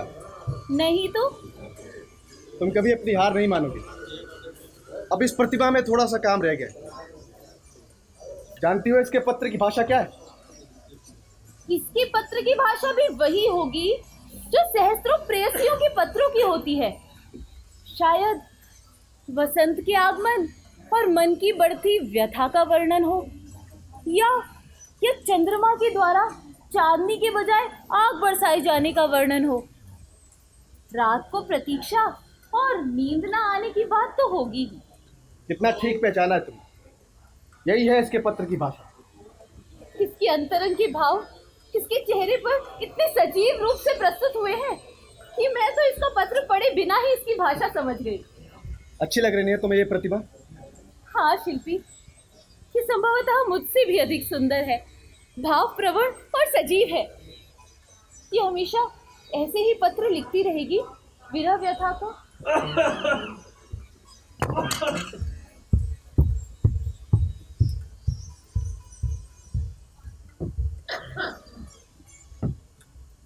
महाशय, आप कौन? यहाँ इस समय? ये तो बहुत अस्वस्थ दिखाई देते हैं। मैं एक यात्री भटक रहा हूँ। अलका, मेरी खाट पर कुछ ऊनी कपड़ों की व्यवस्था कर दो। ये क्या बन रहा है? वैकुंठेश्वर नाथ का मंदिर बन रहा है महाराज। इसके शिल्पी आप हैं? जी हाँ। इसकी चर्चा तो दूर दूर तक फैली हुई। ये एक विलक्षण रचना है। मैंने आपके काम में बाधा तो नहीं डाली? नहीं तो मैं भटक रहा था, सभी के द्वार बंद थे, केवल यही द्वार खुला था। आप इतना संकोच क्यों कर रहे हैं? शिल्पी, अभी ने आराम करने दो। हाँ। बाबा आप चलिए, मैंने आपका बिस्तर भी ठीक कर दिया है। मैं तुम लोगों का उपकार कभी नहीं भूलूंगा।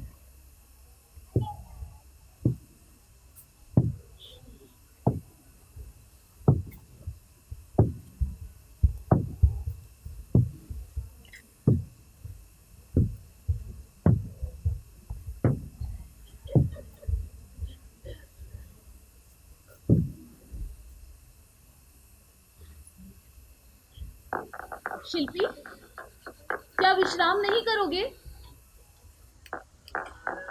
विश्राम नहीं करोगे? जब तक ये मंदिर नहीं बन जाता तब तक विश्राम कैसे? क्या वो सो गया? हाँ, लगता तो है। तुम्हें भी नींद आ रही है? नहीं तो तब तुम क्या सोच रही हो अलका? इस मूर्ति का उभरता हुआ सौंदर्य देखकर सोच रही हूँ कि तुमने मुझसे केवल आकार लिया है। नहीं अलका, तुम केवल आकार नहीं हो, तुम तो भावना की सजीव मूर्ति हो। जब तुम पत्र लिखने के मुद्रा में आती हो तब लगता है कि सचमुच पत्र लिखने में तल्लीन हो। सच? हाँ। और जब तुम छत छत मुद्राओं में, भाव भंगिमाओं में, मैं तुम्हारे ही तो प्रतिरूप बना रहा हूँ। एक बात पूछो शिल्पी? पूछो ना। बुरा तो नहीं मानोगे? कभी तुम्हारे बातों का बुरा माना है? शिल्पी, मैं तुम्हारे सामने अनेक मुद्राओं में खड़ी रही, काम चेष्टा की मुद्राओं में, देवियों की मुद्राओं में, माता, मुग्धा, विरहिणी, उनकी गिनती नहीं है। कभी वस्त्रालंकार से सज्जित तो कभी पूरी तरह विवस्त्र, कामासक्ति के तीव्र भाव अपनी आंखों में लेकर। हाँ। किंतु तुम्हारी आंखों में मुझे कभी विकार नहीं दिखाई दिया, तुम्हारी आंखों में मुझे कभी तृष्णा भी नहीं दिखाई दी। तुमने अनेकों बार मेरा स्पर्श किया, किंतु हर बार ऐसे लगा जैसे तुम किसी स्त्री का नहीं बल्कि किसी हिमशिला का स्पर्श कर रहे हो। कभी तुम्हारे हाथ नहीं कांपे, कभी तुम्हारी सांसें तेज नहीं हुई। ऐसा होना भी नहीं चाहिए अलका। क्यों? प्रतिदर्श में लौट जाने वाला शिल्पी उससे आगे कुछ नहीं बना पाता है। एक बात पूछो शिल्पी, क्या मेरी आंखें भी तुम्हें उसी प्रकार निर्विकार दिखाई देती हैं, या मेरी सांसें भी उसी प्रकार निर्वेग होती है?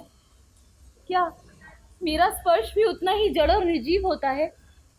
बोलो शिल्पी, उत्तर क्यों नहीं देते? तुम्हारा प्रश्न बहुत विचित्र है अलका। यदि मैं उत्तर ना दूं तो? तुम्हारे उत्तर ना देने में ही मुझे अपना उत्तर मिल गया है, पर मैं क्या करूं शिल्पी, मैं तुम्हारी तरह विदेह नहीं हूँ। अलका, तुम्हें ये हो क्या गया है? मैं तुम्हारी तरह अध्यात्म की ऊंचाइयों तक नहीं पहुंच पाई। मेरा ये सहज नारी मन मैं खुद को रोक ही नहीं पाती, और मेरी ये आंखें किसी नौसिखी गुप्तचर की तरह अपने सारे भेद खोल देती है। मैं सब समझता हूँ अलका, पर तुम्हारे मन की यही असहाय अवस्था तो खजुराहो के द्वितीय शिल्प का प्राण तत्व बनेगी। कैसे? जो भी यहाँ आएगा शत शत मुद्राओं में, हर एक प्रतिमाएं में सिर्फ तुम्हें देखेगा। यहाँ से वैराग्य लेकर जाएगा तो सिर्फ तुम्हें, और माया से विभूत होकर जाएगा तो तुम्हारे ही रूप में। एक बात बताओ शिल्पी, तुम मेरी ये प्रतिमा कहाँ लगाओगे?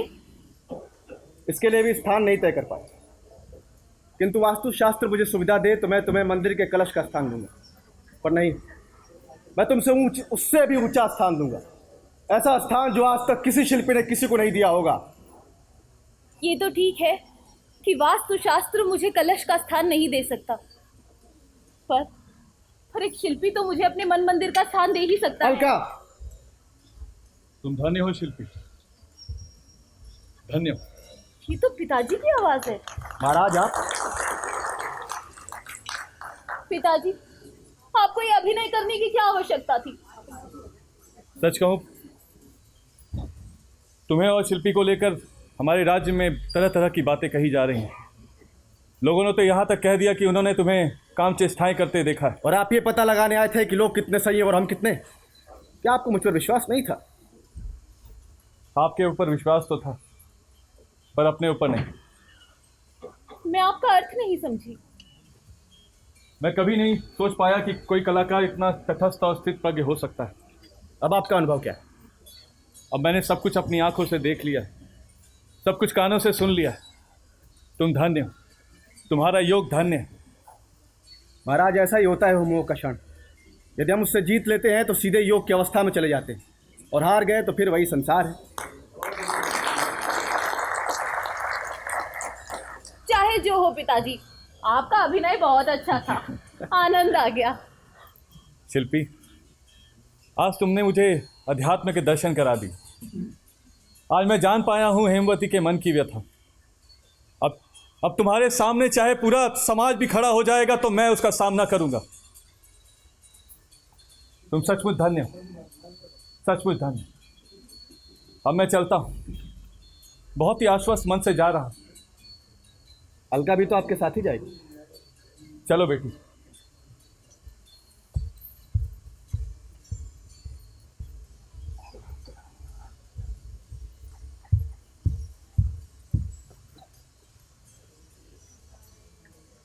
आप इस समय यहाँ, क्या आप भी महाराज की तरह ये पता लगाने आए थे कि मैं अलका के साथ क्या करता हूँ? आप गलत समझ रहे हैं शिल्पराज। यशोवर्मन रसिक, दर्शक और श्रोता है, सृजक नहीं है। मैं तो सृजक भी हूँ। तब आप इस समय यहाँ? हाँ, नींद नहीं आ रही। तो कविता करिए ना। औरों के पास चाहे करने के लिए कुछ ना हो, लेकिन कवियों के पास तो करने के लिए कविता होती ही। कविता भी नहीं हो रही है शिल्पी। आप जैसे कवि से बात सुनकर आश्चर्य हो रहा है माँ। कविता तो तुम लिख रहे हो। इन पत्थरों पर उभरते चित्र कविता नहीं तो और क्या है। सच कहूँ, तुम्हारे कारण राजा का नाम अमर हो जाएगा। मेरा नाम कौन जानेगा, लेकिन मुझे अपने नाम की वैसे भी चिंता नहीं है। मैं तो बस इतना ही चाहता हूँ कि ये मंदिर जल्दी से जल्द पूरा हो जाए। लेकिन मंदिर को लेकर अनेक विवाद खड़े हो रहे हैं। क्या मंदिर को लेकर भी विवाद खड़े हो सकते हैं? मंदिर का विरोध नहीं, इन प्रतिमाओं का विरोध है। लेकिन ये प्रतिमाएं तो लगेंगी तो विरोध भी बढ़ेगा। कुछ लोग तो तुम पर विलासिता, चरित्रहीनता और दुराचार तक का आरोप लगा रहे हैं। इसकी जानकारी मुझे है। कुछ लोग प्रतिहिंसा पर उतारू हैं। उनकी धमकी है यदि तुमने इन प्रतिमाओं को मंदिर में स्थान दिया तो तुम्हारी हत्या तक कर देंगे। तो करने दीजिए माधव। बात इस तरह हंसकर नहीं टाली जा सकती शिल्पी। विरोध का स्वरूप बहुत गंभीर है। लोग धर्माचार्यों पर दबाव बना रहे हैं। पर धर्मगुरु इस पर क्या कहते हैं? उन्हें तो कुछ समझ में ही नहीं आ रहा है, लेकिन वो जनता की भावना को दुखाना नहीं चाहते। मुझे इसकी चिंता नहीं है। महाराज यशोवर्मन इसका उत्तर स्वयं दे लेंगे। देखते हैं महाराज कहाँ तक इस विरोध का सामना कर सकते हैं। तो मेरी भी सुन लो माधव, चाहे मेरे प्राण ही क्यों ना चले जाए, लेकिन मैं अपनी योजना में परिवर्तन नहीं करूंगा।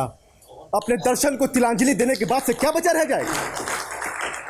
मैं इन घटनाओं से बहुत चिंतित हूँ, पर तुम इसकी गंभीरता को समझना ही नहीं चाहते। मैं समझना भी नहीं चाहता। अधिक होगा लोग मुझे पत्थरों से मारेंगे, मेरा बहिष्कार करेंगे, लेकिन मैं समझौता नहीं करूंगा। चंडवर्मा तुम्हारा सबसे बड़ा शत्रु हो गया है। वो अनेक प्रकार के षड्यंत्र कर रहा है। उसे डर है जिस दिन ये मंदिर बन गया वो कहीं का नहीं रहेगा। तो आप चंडवर्मा को मेरी ओर से आश्वासन दे दीजिए कि जिस दिन ये मंदिर बनकर तैयार हो जाएगा मैं स्वयं यहाँ से चला जाऊंगा। वो तुम्हारी बात पर विश्वास क्यों करेगा? तो ना करे। यदि चंडवर्मा बहुत घटिया शिल्पी है तो इसमें मैं क्या कर सकता हूँ? तुम चंडवर्मा का स्वभाव नहीं जानते। वो ईर्ष्या और द्वेष के कारण पागल होता जा रहा है। वो अनेक प्रकार के षड्यंत्र कर रहा है। वो किसी भी नीचता पर उतारू हो सकता है। तो तुम क्या चाहते हो माधव, कि नीचता का प्रतिकार नीचता से किया जाए, राग और द्वेष का प्रतिकार राग और द्वेष से किया जाए? मैं ऐसा नहीं कर सकता। तुम कुछ नहीं समझते। चंडवर्मा ने तुम्हारे विगत जीवन के विषय में बहुत कुछ पता लगा लिया है। वो सही अवसर की खोज में है। वो तुम्हारे जीवन की पिछली घटनाओं को विस्फोटक ढंग से प्रस्तुत करेगा। मैं अपने अतीत को झुठलाऊं इतना कायर नहीं हूं। यदि चंडवर्मा मेरे अतीत का सही चित्र सामने लाया तो मैं उसे स्वीकार कर लूंगा। स्वीकार करने का अर्थ समझते हो? हाँ, समझता हूँ। अधिक होगा लोग मेरी भर्त्सना करेंगे, मुझे पापी और दुराचारी कहेंगे। पर अलका और यशोवर्मन पर इसकी क्या प्रतिक्रिया होगी? अलका पर इसकी कोई प्रतिक्रिया नहीं होगी। वो सब कुछ पहले से ही जानती है। और महाराज यशोवर्मन भी मेरी व्यथा को विवेक की दृष्टि से देखेंगे। यदि ऐसा है तो ठीक है, पर अगर इससे विपरीत कुछ हुआ तो उसका सामना भी कर लिया जाएगा। माधव, तुम इतने डरे हुए क्यों हो? शायद तुम कोई बात कहना चाहते हो पर कह नहीं पाते। तो सुनो, कल विभिन्न पंथों के आचार्य यशोवर्मन से मिल रहे हैं। वो मिथुन प्रतिमाओं और कामासक्ति में अंकित इन दृश्यों की आवश्यकता पर चर्चा करेंगे। ये तो और भी शुभ समाचार। तुम्हें लगता है तुम धर्माचार्यों के तर्कों के उत्तर दे सकोगे? हाँ, क्यों नहीं।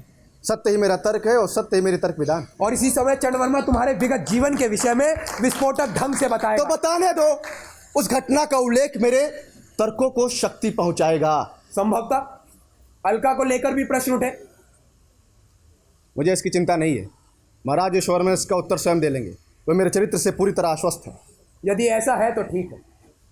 चंद्रवर्मा ने ज्यादा उपद्रव किया तो मैं भी एक ऐसा प्रमाण प्रस्तुत करूंगा जिससे उसकी वाचालता वहीं समाप्त हो जाएगी।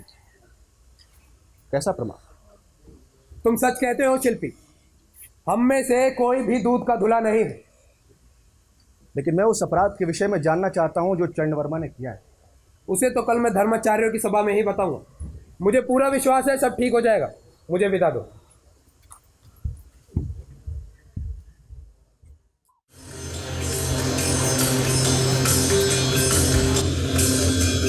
तो यार माधव, मंदिर की प्रगति तो बहुत संतोषजनक है। यदि कोई विघ्न ना आया तो आगामी वर्ष तक ये मंदिर अवश्य पूरा हो जाएगा। हाँ महाराज, शिल्पी दिन रात काम कर रहा है। मजदूरों की संख्या भी बढ़ा दी गई है। इस मंदिर की चर्चा अभी से दूर दूर तक होने लगी है। मेरा स्वप्न पूरा हो रहा है कविवर।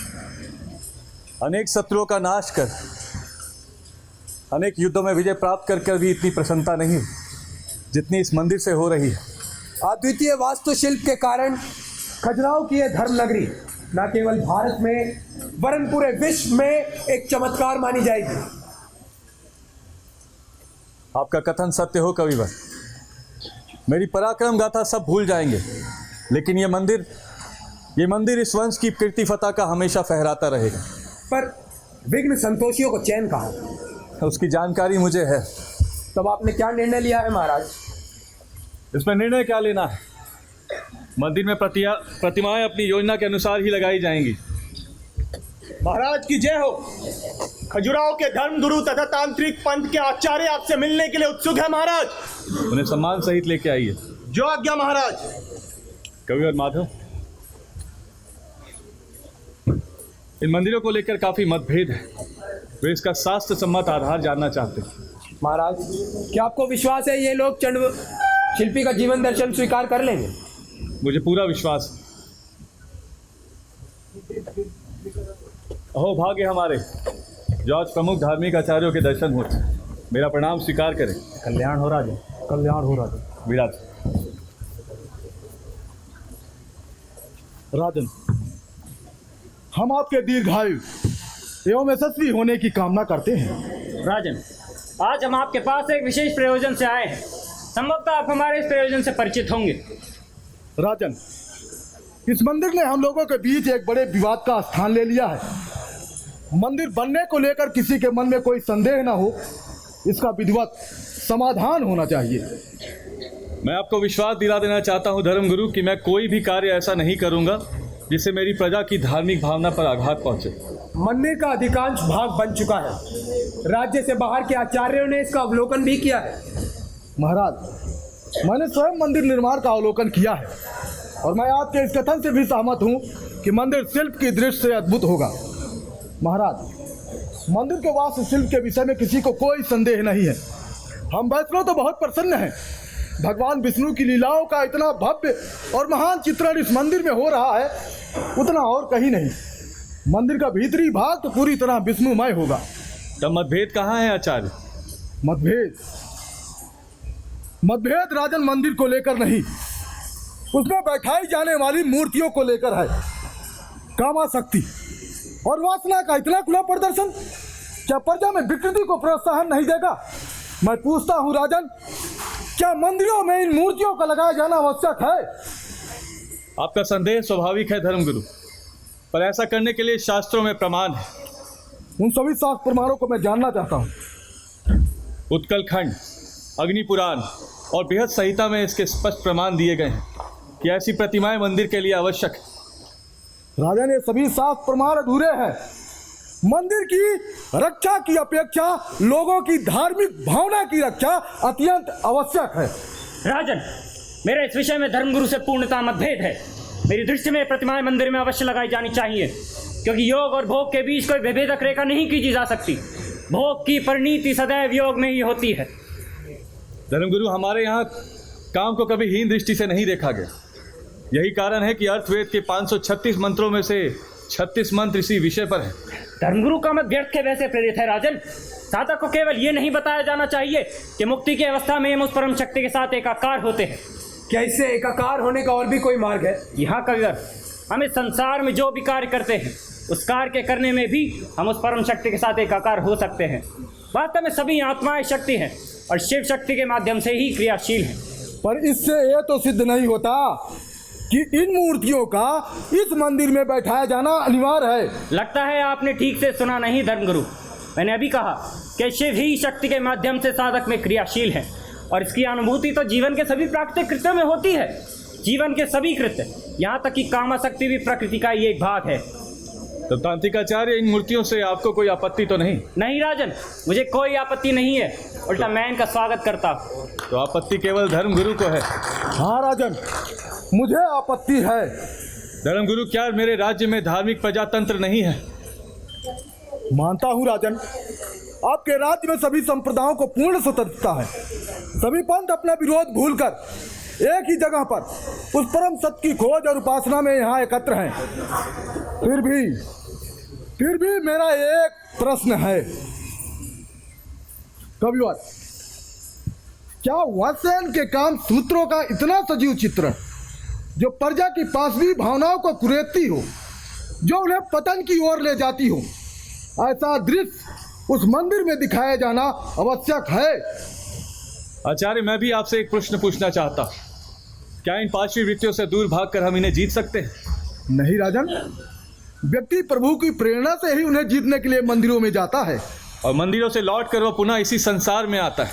वो जहां भी जाता है संसार। राजन, यदि वह संसार है तो क्या इन मंदिरों में वही संसार इतने भयंकर रूप में दिखाया जाना आवश्यक है? और यह संसार भी उस व्यक्ति द्वारा दिखाया जा रहा है जो चारित्रिक दृष्टि से स्वयं पतित है, जिसका अतीत काला है। चंड वर्मा, किसी के चरित्र पे ऐसे दुर्व्यवहार नहीं करना चाहिए।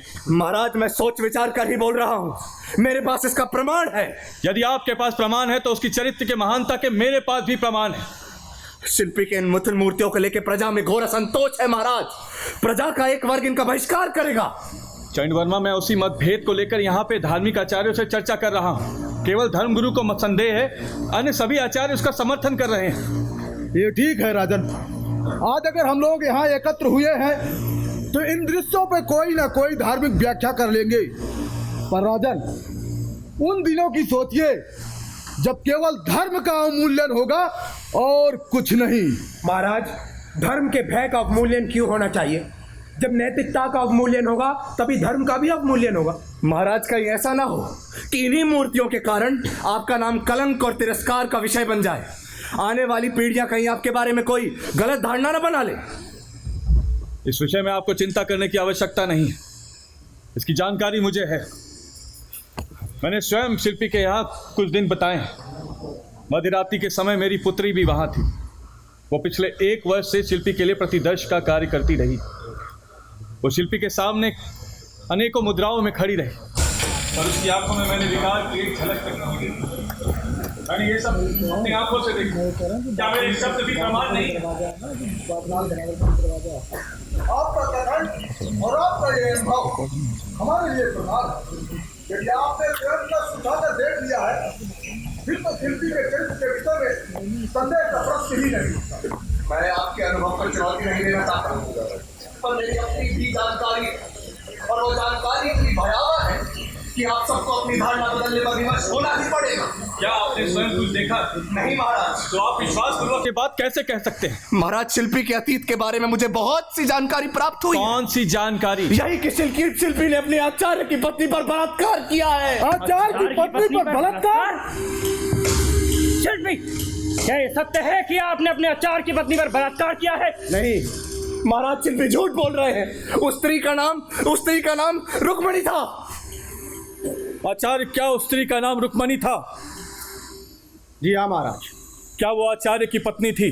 जी हाँ महाराज। क्या आपने उस पर बलात्कार किया? नहीं महाराज। तब क्या चंद वर्मा झूठ बोल रहे हैं शिल्पी? चंद वर्मा यदि झूठ नहीं बोल रहे हैं तो सच भी नहीं बोल रहे हैं महाराज। आपकी बात कुछ समझ में नहीं आ रही है। महाराज, ये बात सच है कि मैं उस स्त्री का बलात्कार नहीं किया। वो स्वयं मेरी ओर आकृष्ट हुई थी। उसकी आंखों में निमंत्रण था, एक निरीह याचक की मांग थी, उसकी मुद्राओं में उत्तेजना था। और महाराज, मैं इस मोह के क्षण को रोक नहीं सका। महाराज, उन आचार्य की उम्र 75 वर्ष थी। उन्होंने एक षोडशी से विवाह किया। मैं पूछना चाहता हूँ धर्मगुरु, यदि वो स्त्री नैतिक मूल्यों से हटी तो उसने कौन सा अपराध किया? 75 साल का जर्जर आचार्य अपराधी नहीं, अपराधी हुई वो षोडशी। मोह के भावर में फंसकर जो कुछ भी मैंने किया, मैं उसे स्वीकार करता हूँ। मैंने इसकी अनंत व्यथा भोगी है, लेकिन अब मेरे सामने पूर्ण विवस्त काम चेष्टाएं करते हुई रमणी भी उपस्थित हुई तो मुझे पूरा विश्वास है कि मुझ पर उसकी कोई प्रतिक्रिया नहीं होगी। महाराज, ये अपने पाप को छुपाने के लिए व्यर्थ का लादा गया अध्यात्म है। यदि ऐसे दुराचारी व्यक्ति को मंदिर निर्माण कार्य सौंपा गया तो इसमें कोई आश्चर्य नहीं कि वो हमारी काम वासना की हल्की मनोवृत्ति को छेड़ने के अलावा और कोई काम नहीं करेगा। महाराज, इस मंदिर में 5वीं काम वासना का चित्रण हुआ है और वो केवल इस शिल्पी के ही मन की विकृति का चित्रण है। चंद वर्मा, आपका आरोप बिल्कुल गलत है। मोह का क्षण एक सत्य है। क्या आप कोई भी जीवन ऐसा बता सकते हैं जिसके जीवन में मोह का क्षण ना आया? महाराज, मनुष्य की महानता इस बात में नहीं कि व्यक्ति अपने मोह के पतन को, अपने पतन के दायित्व को यूं मोह के सन पर लाद कर यूं सहानुभूति बटोरता फिरे, बल्कि मनुष्य की महानता इस बात में है कि वो मोह के सन पर अपनी चरित्र की दृढ़ता से विजय पाए। चंद वर्मा, क्या आपको लगता है ये संसार योगियों और सन्यासियों से भरा पड़ा है? यदि ऐसा होता तो ना किसी धार्मिक शिक्षा की आवश्यकता होती और ना ही मंदिरों की। तब न स्वर्ग के प्रलोभन की आवश्यकता होती, ना नरक के डर की। ये संसार साधारण कमजोर आदमियों का है। महाराज, मोह का क्षण तो व्यक्ति के जीवन में आता ही है, उसे इतना सार्वजनिक रूप देने की क्या आवश्यकता है? धर्मगुरु, व्यक्ति ही प्रभु के चरणों में जाता है, व्यक्ति ही पतित होता है, व्यक्ति ही पतन से ऊपर उठता है और व्यक्ति ही मोह के क्षण को जीतता है। महाराज, मैं केवल एक ही प्रश्न पूछना चाहता हूँ। सारे संसार की बात छोड़ दीजिए, यहाँ जितने भी व्यक्ति उपस्थित हैं, क्या वो दावे के साथ कह सकते हैं उनके जीवन में मोह का क्षण नहीं आया? जी हाँ, मैं दावे के साथ कह सकता हूँ कि मेरे चरित्र में ऐसा कोई कलंक नहीं है। ये दावा करने से पहले आपने अच्छी तरह सोच तो लिया है ना? मैं बिना सोचे विचारे कोई बात नहीं कहता। यदि आप शिल्पी के विगत के बारे में पता लगा सकते हैं तो क्या आपके विगत और वर्तमान के बारे में पता नहीं लगाया जा सकता? क्यों नहीं लगाया जा सकता? शिल्पी के विषय में तो केवल आपने सुनी सुनाई बातें कही, लेकिन आपको लेकर तो मैं यहाँ प्रमाण भी प्रस्तुत कर सकता हूँ। ये आप क्या कह रहे हैं कविवर? हाँ महाराज, मुझे बड़े दुख के साथ कहना पड़ रहा है कि उस दासी ने अब नाम बता दिया है, और वो नाम और किसी का नहीं, राजशिल्पी आर्य चंद वर्मा का है। आर्यचंद वर्मा? आर्यचंद वर्मा, आप सबसे बड़े अपराधी हैं। एक तो आपने स्वयं पाप किया, उल्टा दूसरों पर चरित्रहीन होने का आरोप लगाया। महाराज, वो दासी मुझ पर झूठा आरोप लगा रही है। कविवर माधव मेरे खिलाफ षड्यंत्र रच रहे हैं। महाराज, चंद वर्मा की 3 पत्नियां हैं, वो सुंदर भी है। उसके बाद भी चंद वर्मा एक साधारण सी दासी पर आसक्त क्यों हुए? उस दासी में इन्हें कौन सा आकर्षण दिखा जो इनकी 3 पत्नियों में नहीं था? इस प्रश्न का उत्तर आर्य चंद वर्मा से मांगा जाना चाहिए। महाराज, ये सब मुझ पर मिथ्या आरोप है। मैं फिर कहता हूँ, मैंने ऐसा कुछ भी नहीं किया है। आप पर मिथ्या आरोप लगाकर किसी को क्या हासिल होगा? यदि आप कविवर माधव की बात अस्वीकार करते हैं तो मुझे विवश होकर उस दासी को यहाँ उपस्थित करना होगा। महाराज, मेरी दृष्टि में उस दासी को यहाँ बुलवा लेना चाहिए। द्वारपाल, महाराज की जय हो। रुक्मणी नाम की दासी को यहाँ उपस्थित किया जाए। जो आज्ञा महाराज। महाराज, उस दासी को यहाँ बुलाने की कोई आवश्यकता नहीं। मैं अपना अपराध स्वीकार करता हूँ। देखा धर्मगुरु आपने, जो व्यक्ति दूसरों पर लांछन लगा रहा था, दूसरों के ऊपर कीचड़ उछाल रहा था, वो स्वयं उसी कीचड़ में कितना अंदर तक घुसा हुआ है। धर्मगुरु, आज मैं ये कथा आप सबको सुना देना चाहता हूं, जो मैंने प्रतिष्ठा के भय से कविवर माधव तक को नहीं सुनाई। वो कथा ही इस मंदिर के बनाने की प्रेरणा है। हाँ धर्मगुरु, ये कथा है हमारे वंश की अधिष्ठात्री हेमवती की। वो मेरे स्वप्न में आ रही, वो रोते हुए मुझसे कह रही थी, यशोवर्मन, इस मोह के क्षण को जीतने का कोई उपाय करो, ऐसा उपाय जिससे मनुष्य अपनी दृढ़ता को आंक सके। यह मंदिर बनाने की प्रेरणा भी उसी की थी।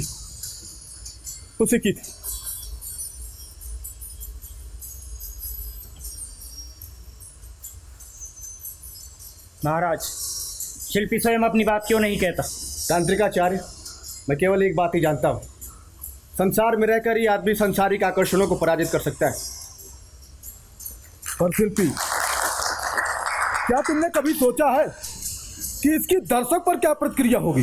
धर्मगुरु, जो भी इस मंदिर को देखने आएगा वो सबसे पहले इसकी बाहरी भाग की साज सज्जा देखेगा। यहाँ मैंने जीवन के प्रत्येक पहलू का चित्रण किया है। कामा शक्ति तो संसार का सबसे आकर्षक वस्तु है, उसे छोड़ देना तो संसारिकता के अधिकांश को छोड़ देना होता। इसका मतलब यह हुआ कि आपने संसार से मोक्ष तक मनुष्य मन की यात्रा का रूपक रचा है। आपका रूपक धन्य है और आपका दर्शन तो अत्यंत भव्य है। महाराज, मेरे अंदर जो भी संदेह थे वो दूर हो गए। यदि मंदिर को लेकर लोगों में इतना विशिष्ट भाव है, इतना महान दर्शन है, तो शिल्पी, तुम मंदिर निर्माण का कार्य आगे बढ़ाओ। आने वाले समय में ये मंदिर खजगोह के मंदिर के नाम से जाना जाएगा। राजन, मेरे अंदर जो भी आपत्ति थी, जो भी संदेह था, सब दूर हुआ। महाराज, मंदिर का कार्य आगे बढ़ाया जाए।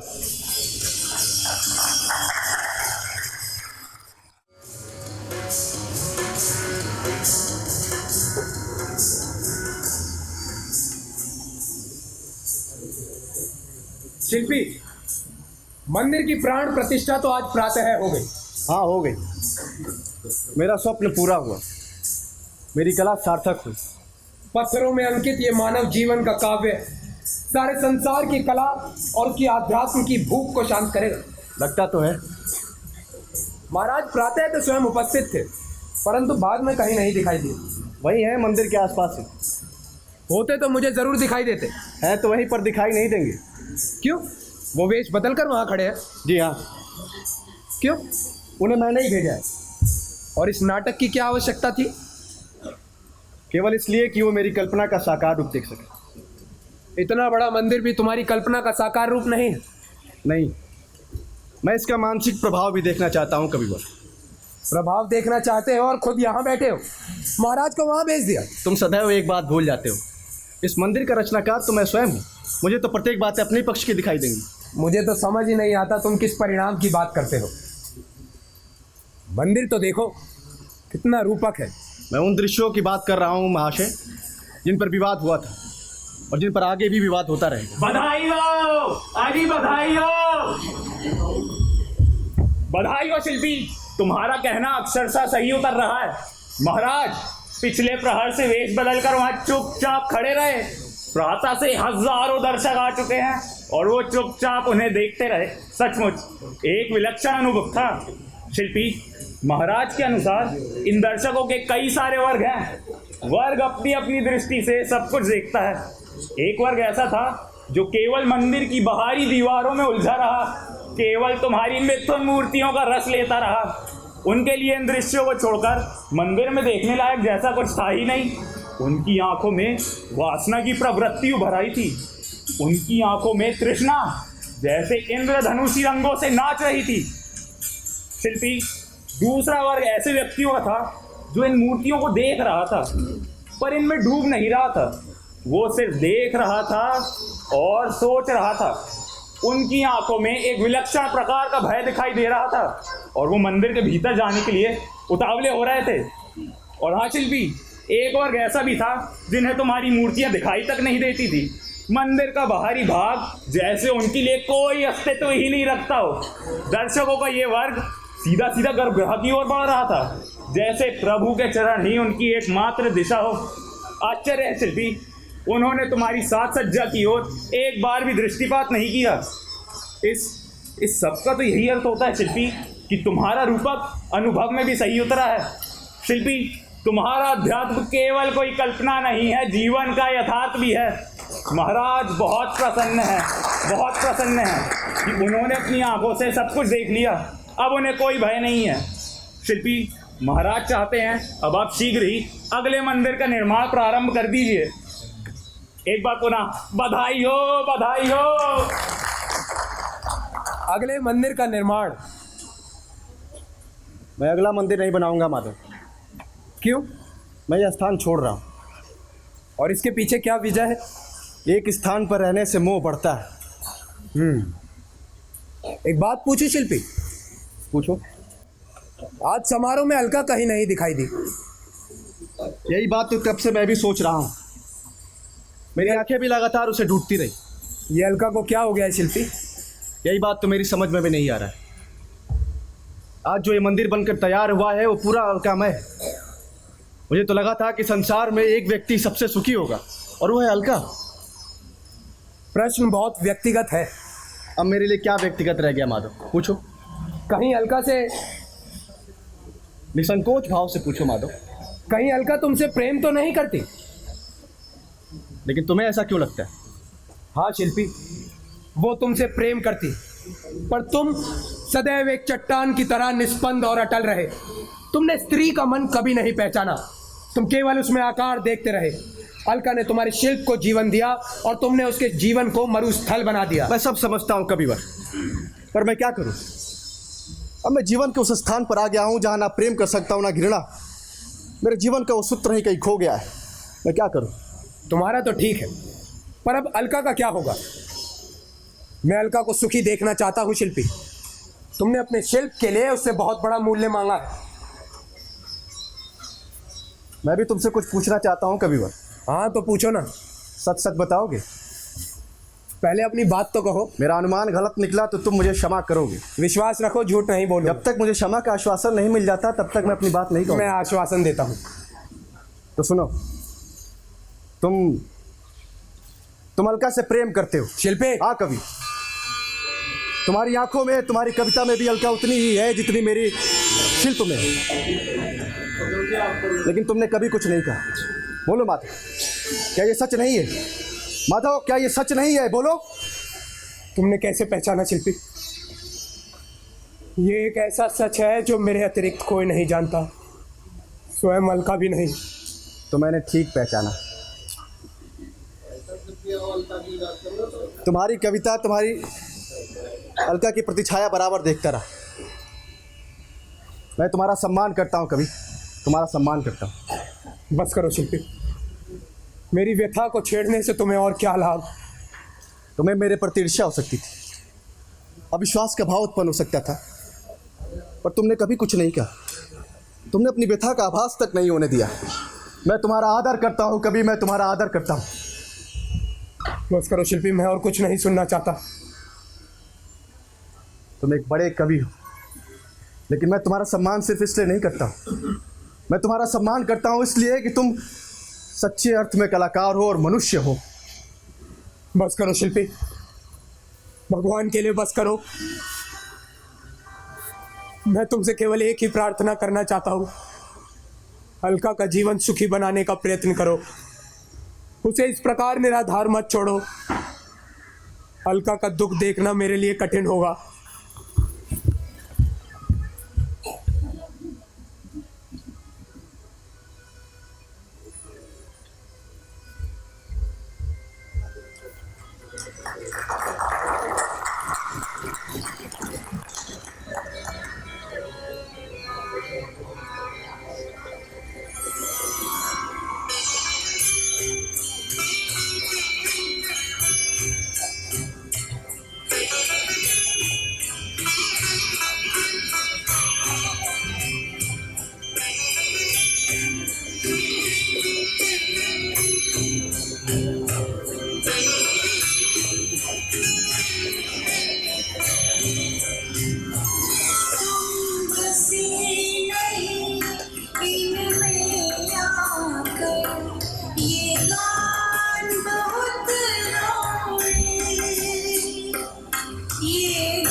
ये गान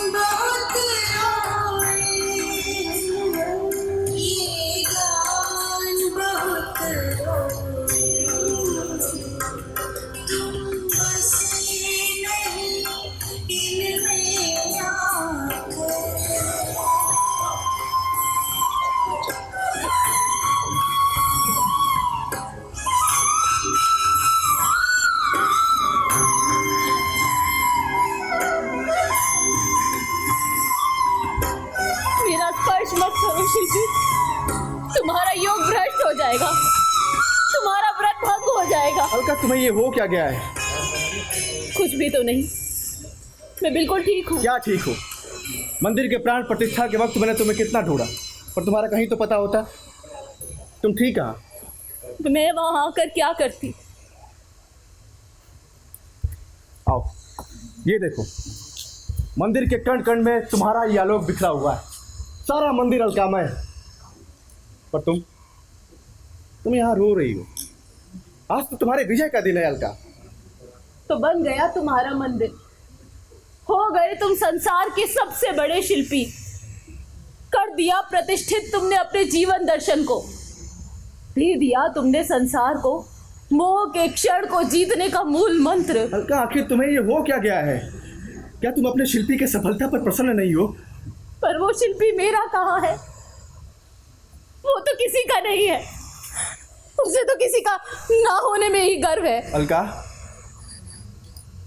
तुम्हारा काम तो हो गया शिल्पी, अब बताओ मेरा क्या होगा? तुम तो अध्यात्म की ऊंचाइयों पर पहुंच गए, पर मैं तो इसी संसार में रह गई।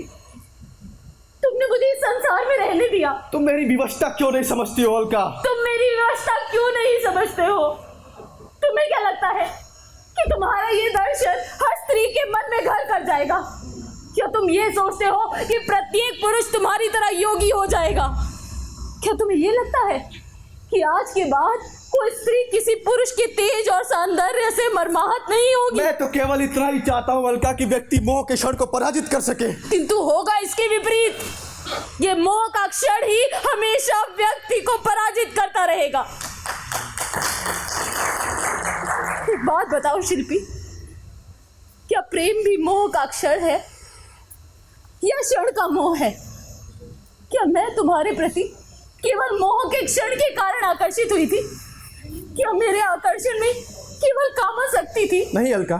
तो फिर मुझसे इतना दुराव क्यों है? क्या ये पलायन नहीं है? क्या प्रेम से भी बचकर रहना होगा? अलका, तुम्हें मेरी बातें अच्छी नहीं लग रही? तुम स्वार्थी हो शिल्पी, तुम स्वार्थी। तुमने मुझे अनेक मुद्राओं में खड़ा रहने के लिए कहा, मुझसे कितने ही भाव अपनी आंखों में उतारने के लिए कहा, और मैं वैसा ही करती रही। पर एक बात बताओ, क्या मन में किसी चीज की अनुभूति किए बिना उसे चेहरे पर उतार पाना संभव है? मैं कहाँ सोचता था कि तुम इतनी गहराई तक। मुझे तो लगा था कि वो आकर्षण क्षणिक होगा। मैं भी कहाँ सोचती थी कि मैं रेतीले मरुस्थल की यात्रा कर रही हूँ।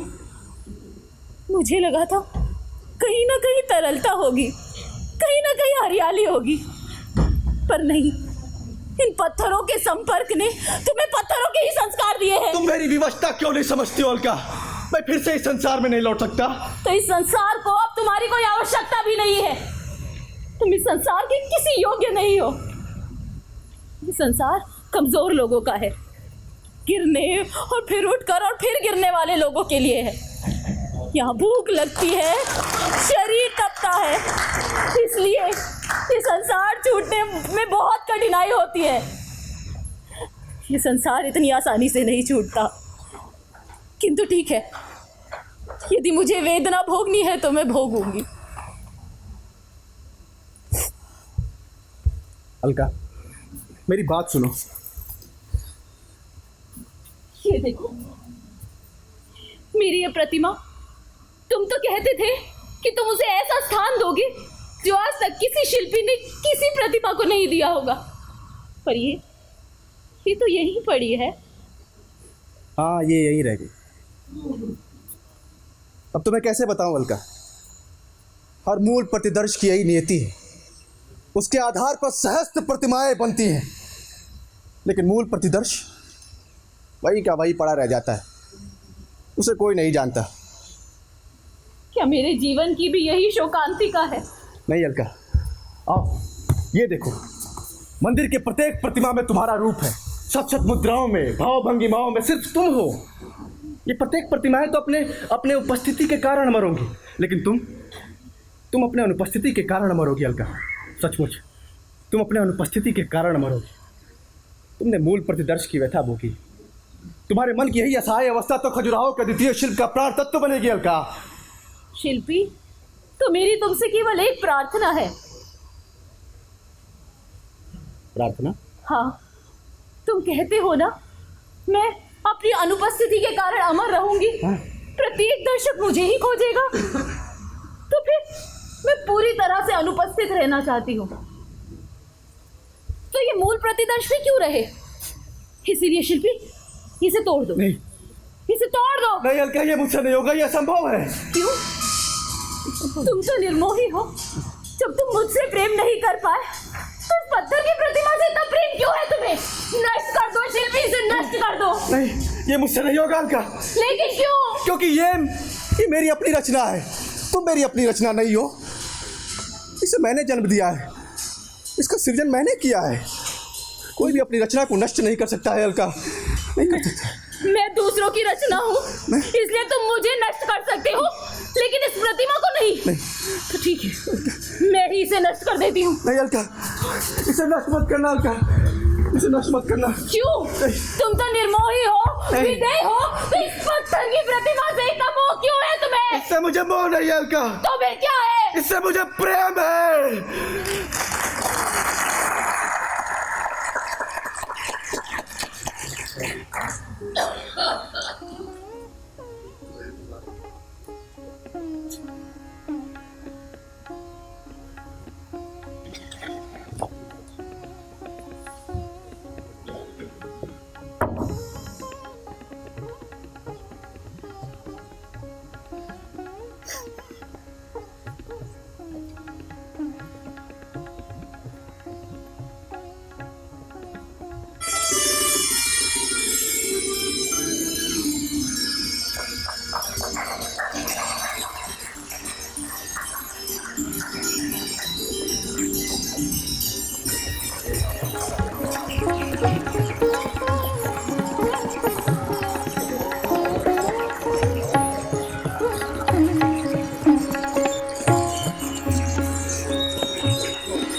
आज के हमारे इस नाटक के जो कलाकार हैं, एक बार चारों जोरदार तालियां बजाकर और हकीकत में इन कलाकारों ने आज हमें अपनी संस्कृति से जोड़ा है। जैसा कि हमारे मुख्य अतिथि पूर्व कैबिनेट मंत्री हरियाणा सरकार श्री विपुल गोयल जी ने अपने संदेश में कहा था कि हमारी सरकार भी यह चाहती है कि हम सभी अपनी संस्कृति से जुड़े, और लक्ष्य ग्रामीण विकास संस्था का भी यही उद्देश्य है कि आज की जो जनरेशन है, हमारी युवा पीढ़ी है, वो अपनी संस्कृति को पहचाने, उससे जुड़े। हमने किताबों में खजुरा का मंदिर के बारे में पढ़ा था और मैंने भी काफी पढ़ा, एंशिएंट हिस्ट्री जब मैंने करी, तो ये मंदिर जो है वहाँ कामिक मूर्तियों के लिए प्रसिद्ध है। और चंदेल वंश में के शासनकाल में सरे खजुरा मंदिर बनाया गया था, बाद में बुंदेलखंड के नाम से भी हम जानते हैं। तो वास्तव में आज नाटक से हमारे इन कलाकारों ने हमें अपनी संस्कृति से जोड़ दिया। तो बहुत बहुत मैं इनका अभिनंदन करता हूँ, स्वागत भी करता हूँ। और यही उद्देश्य है हमारे मुख्य अतिथि महोदय जी का और हमारे डिस्ट्रिक्ट प्रेसिडेंट श्री गोपाल शर्मा जी का भी यही उद्देश्य है कि जो आज की जनरेशन है, हमारे बच्चे हैं, उनमें जो प्रतिभा छुपी हुई है उसको निखारने के लिए एक बड़ा मंच प्रदान करना है, जिससे वो अपने सपनों को दान दे सके और अपनी संस्कृति से जुड़ सके। और इन सब के लिए जरूरी है कि जो हमें समय का बहुत सदुपयोग करें। हमारे मुख्य अतिथि महोदय मंत्री साहब भी यही चाहते हैं कि जो समय का सदुपयोग करें और अपनी संस्कृति से जुड़े। और यही हमारी संस्था का उद्देश्य है कि जो हमारे सपने हैं आज की जनरेशन के, वो पूरा हो। और सपने वो नहीं होते जो रात में सोते समय देखे जाते हैं, सपने वो होते हैं जो हमें रात में जागने का कारण देते हैं। और इन सबके लिए महत्वपूर्ण है समय का सदुपयोग, हमें अपनी संस्कृति से जोड़ना, यही हम सबका लक्ष्य उद्देश्य है और हमारी लक्ष्य ग्रामीण विकास संस्था का भी उद्देश्य है। और मैं अनुरोध करूंगा आज के हमारे मुख्य अतिथि महोदय जी से, पूर्व कैबिनेट मंत्री हरियाणा सरकार से, कि वो हैं जो आज के हमारे कलाकार हैं, इनको सम्मानित करें। और साथ में हमारे district president Shri Gopal Sharma sir वो भी हैं और आज के जो हमारे कलाकार उनको सम्मानित करें और हमारे डिस्ट्रिक्ट प्रेसिडेंट श्री कुंदनलाल जी लक्ष्य ग्रामीण विकास संस्था से रिव्यू करा जाए और आज के जो हमारे कलाकार हैं जिन्होंने हमें हमारी संस्कृति से जोड़ा उनको सम्मानित करें। एक बार पात्र परिचय करा देता हूँ। माधव शरद,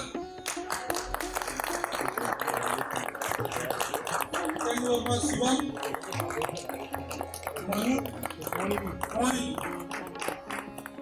भागेश, जावेद, नितेश, अतुल इंद्रा,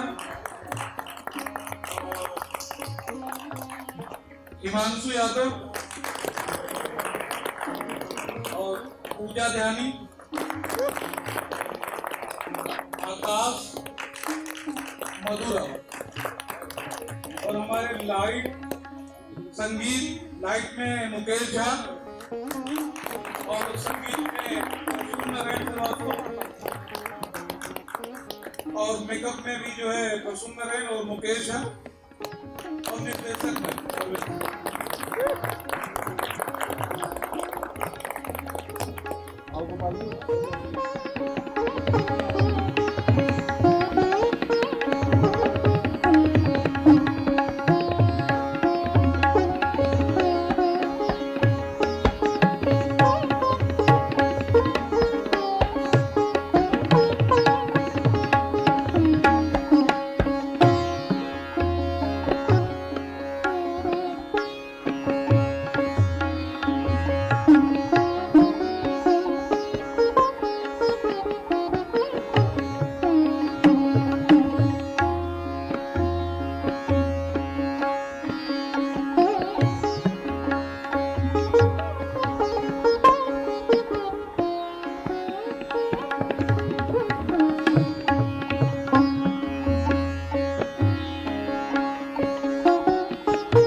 मुख्यमंत्री महोदय जी का हमारे कलाकारों को जो सम्मानित कर रहे हैं बहुत ही गौरव का पल है।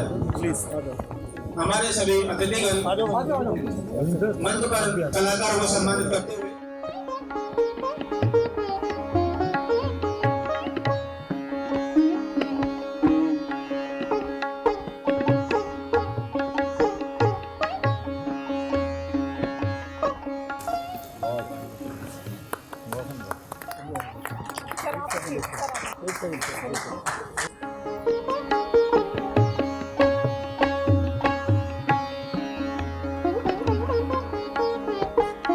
मैं चाहूंगा जो हमारे इस थिएटर के डायरेक्टर श्री अरविंद सिंह जी हैं उनको भी हमारे मुख्य अतिथि द्वारा सम्मानित करें।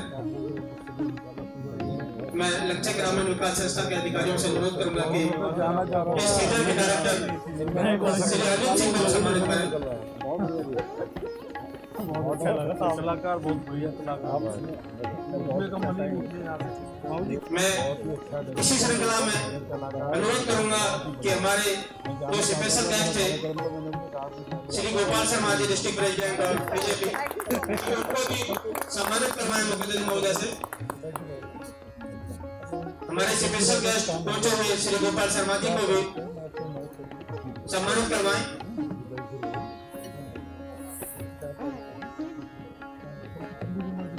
हमारे मुख्य अतिथि महोदय से डिस्ट्रिक्ट प्रेसिडेंट हमारे गोपाल शर्मा जी उनको भी सम्मानित करवाएं। इससे आगे मैं आमंत्रित करता हूँ डॉक्टर पीपी सिंह, प्लीज आप आए। डॉक्टर पीपी सिंह को भी सम्मानित करवाएं।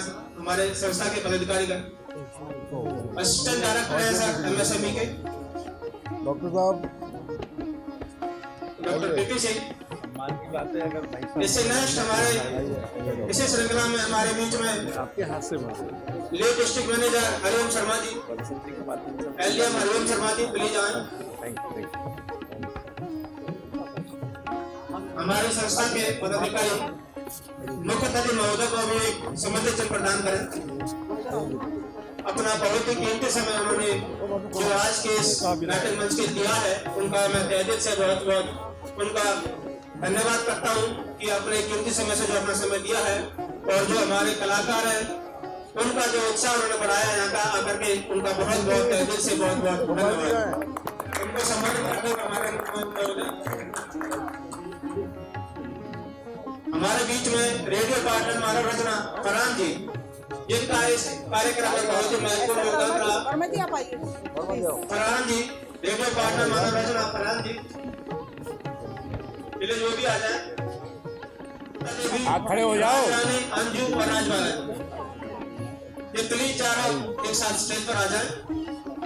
स्वयं सहायता समूह के जो संस्था के पदाधिकारियों से अनुरोध करूंगा कि हमारे महोदय से उनको सम्मिलित दिलवाएं। मैडम मेघना जी, मैडम प्रीति जी,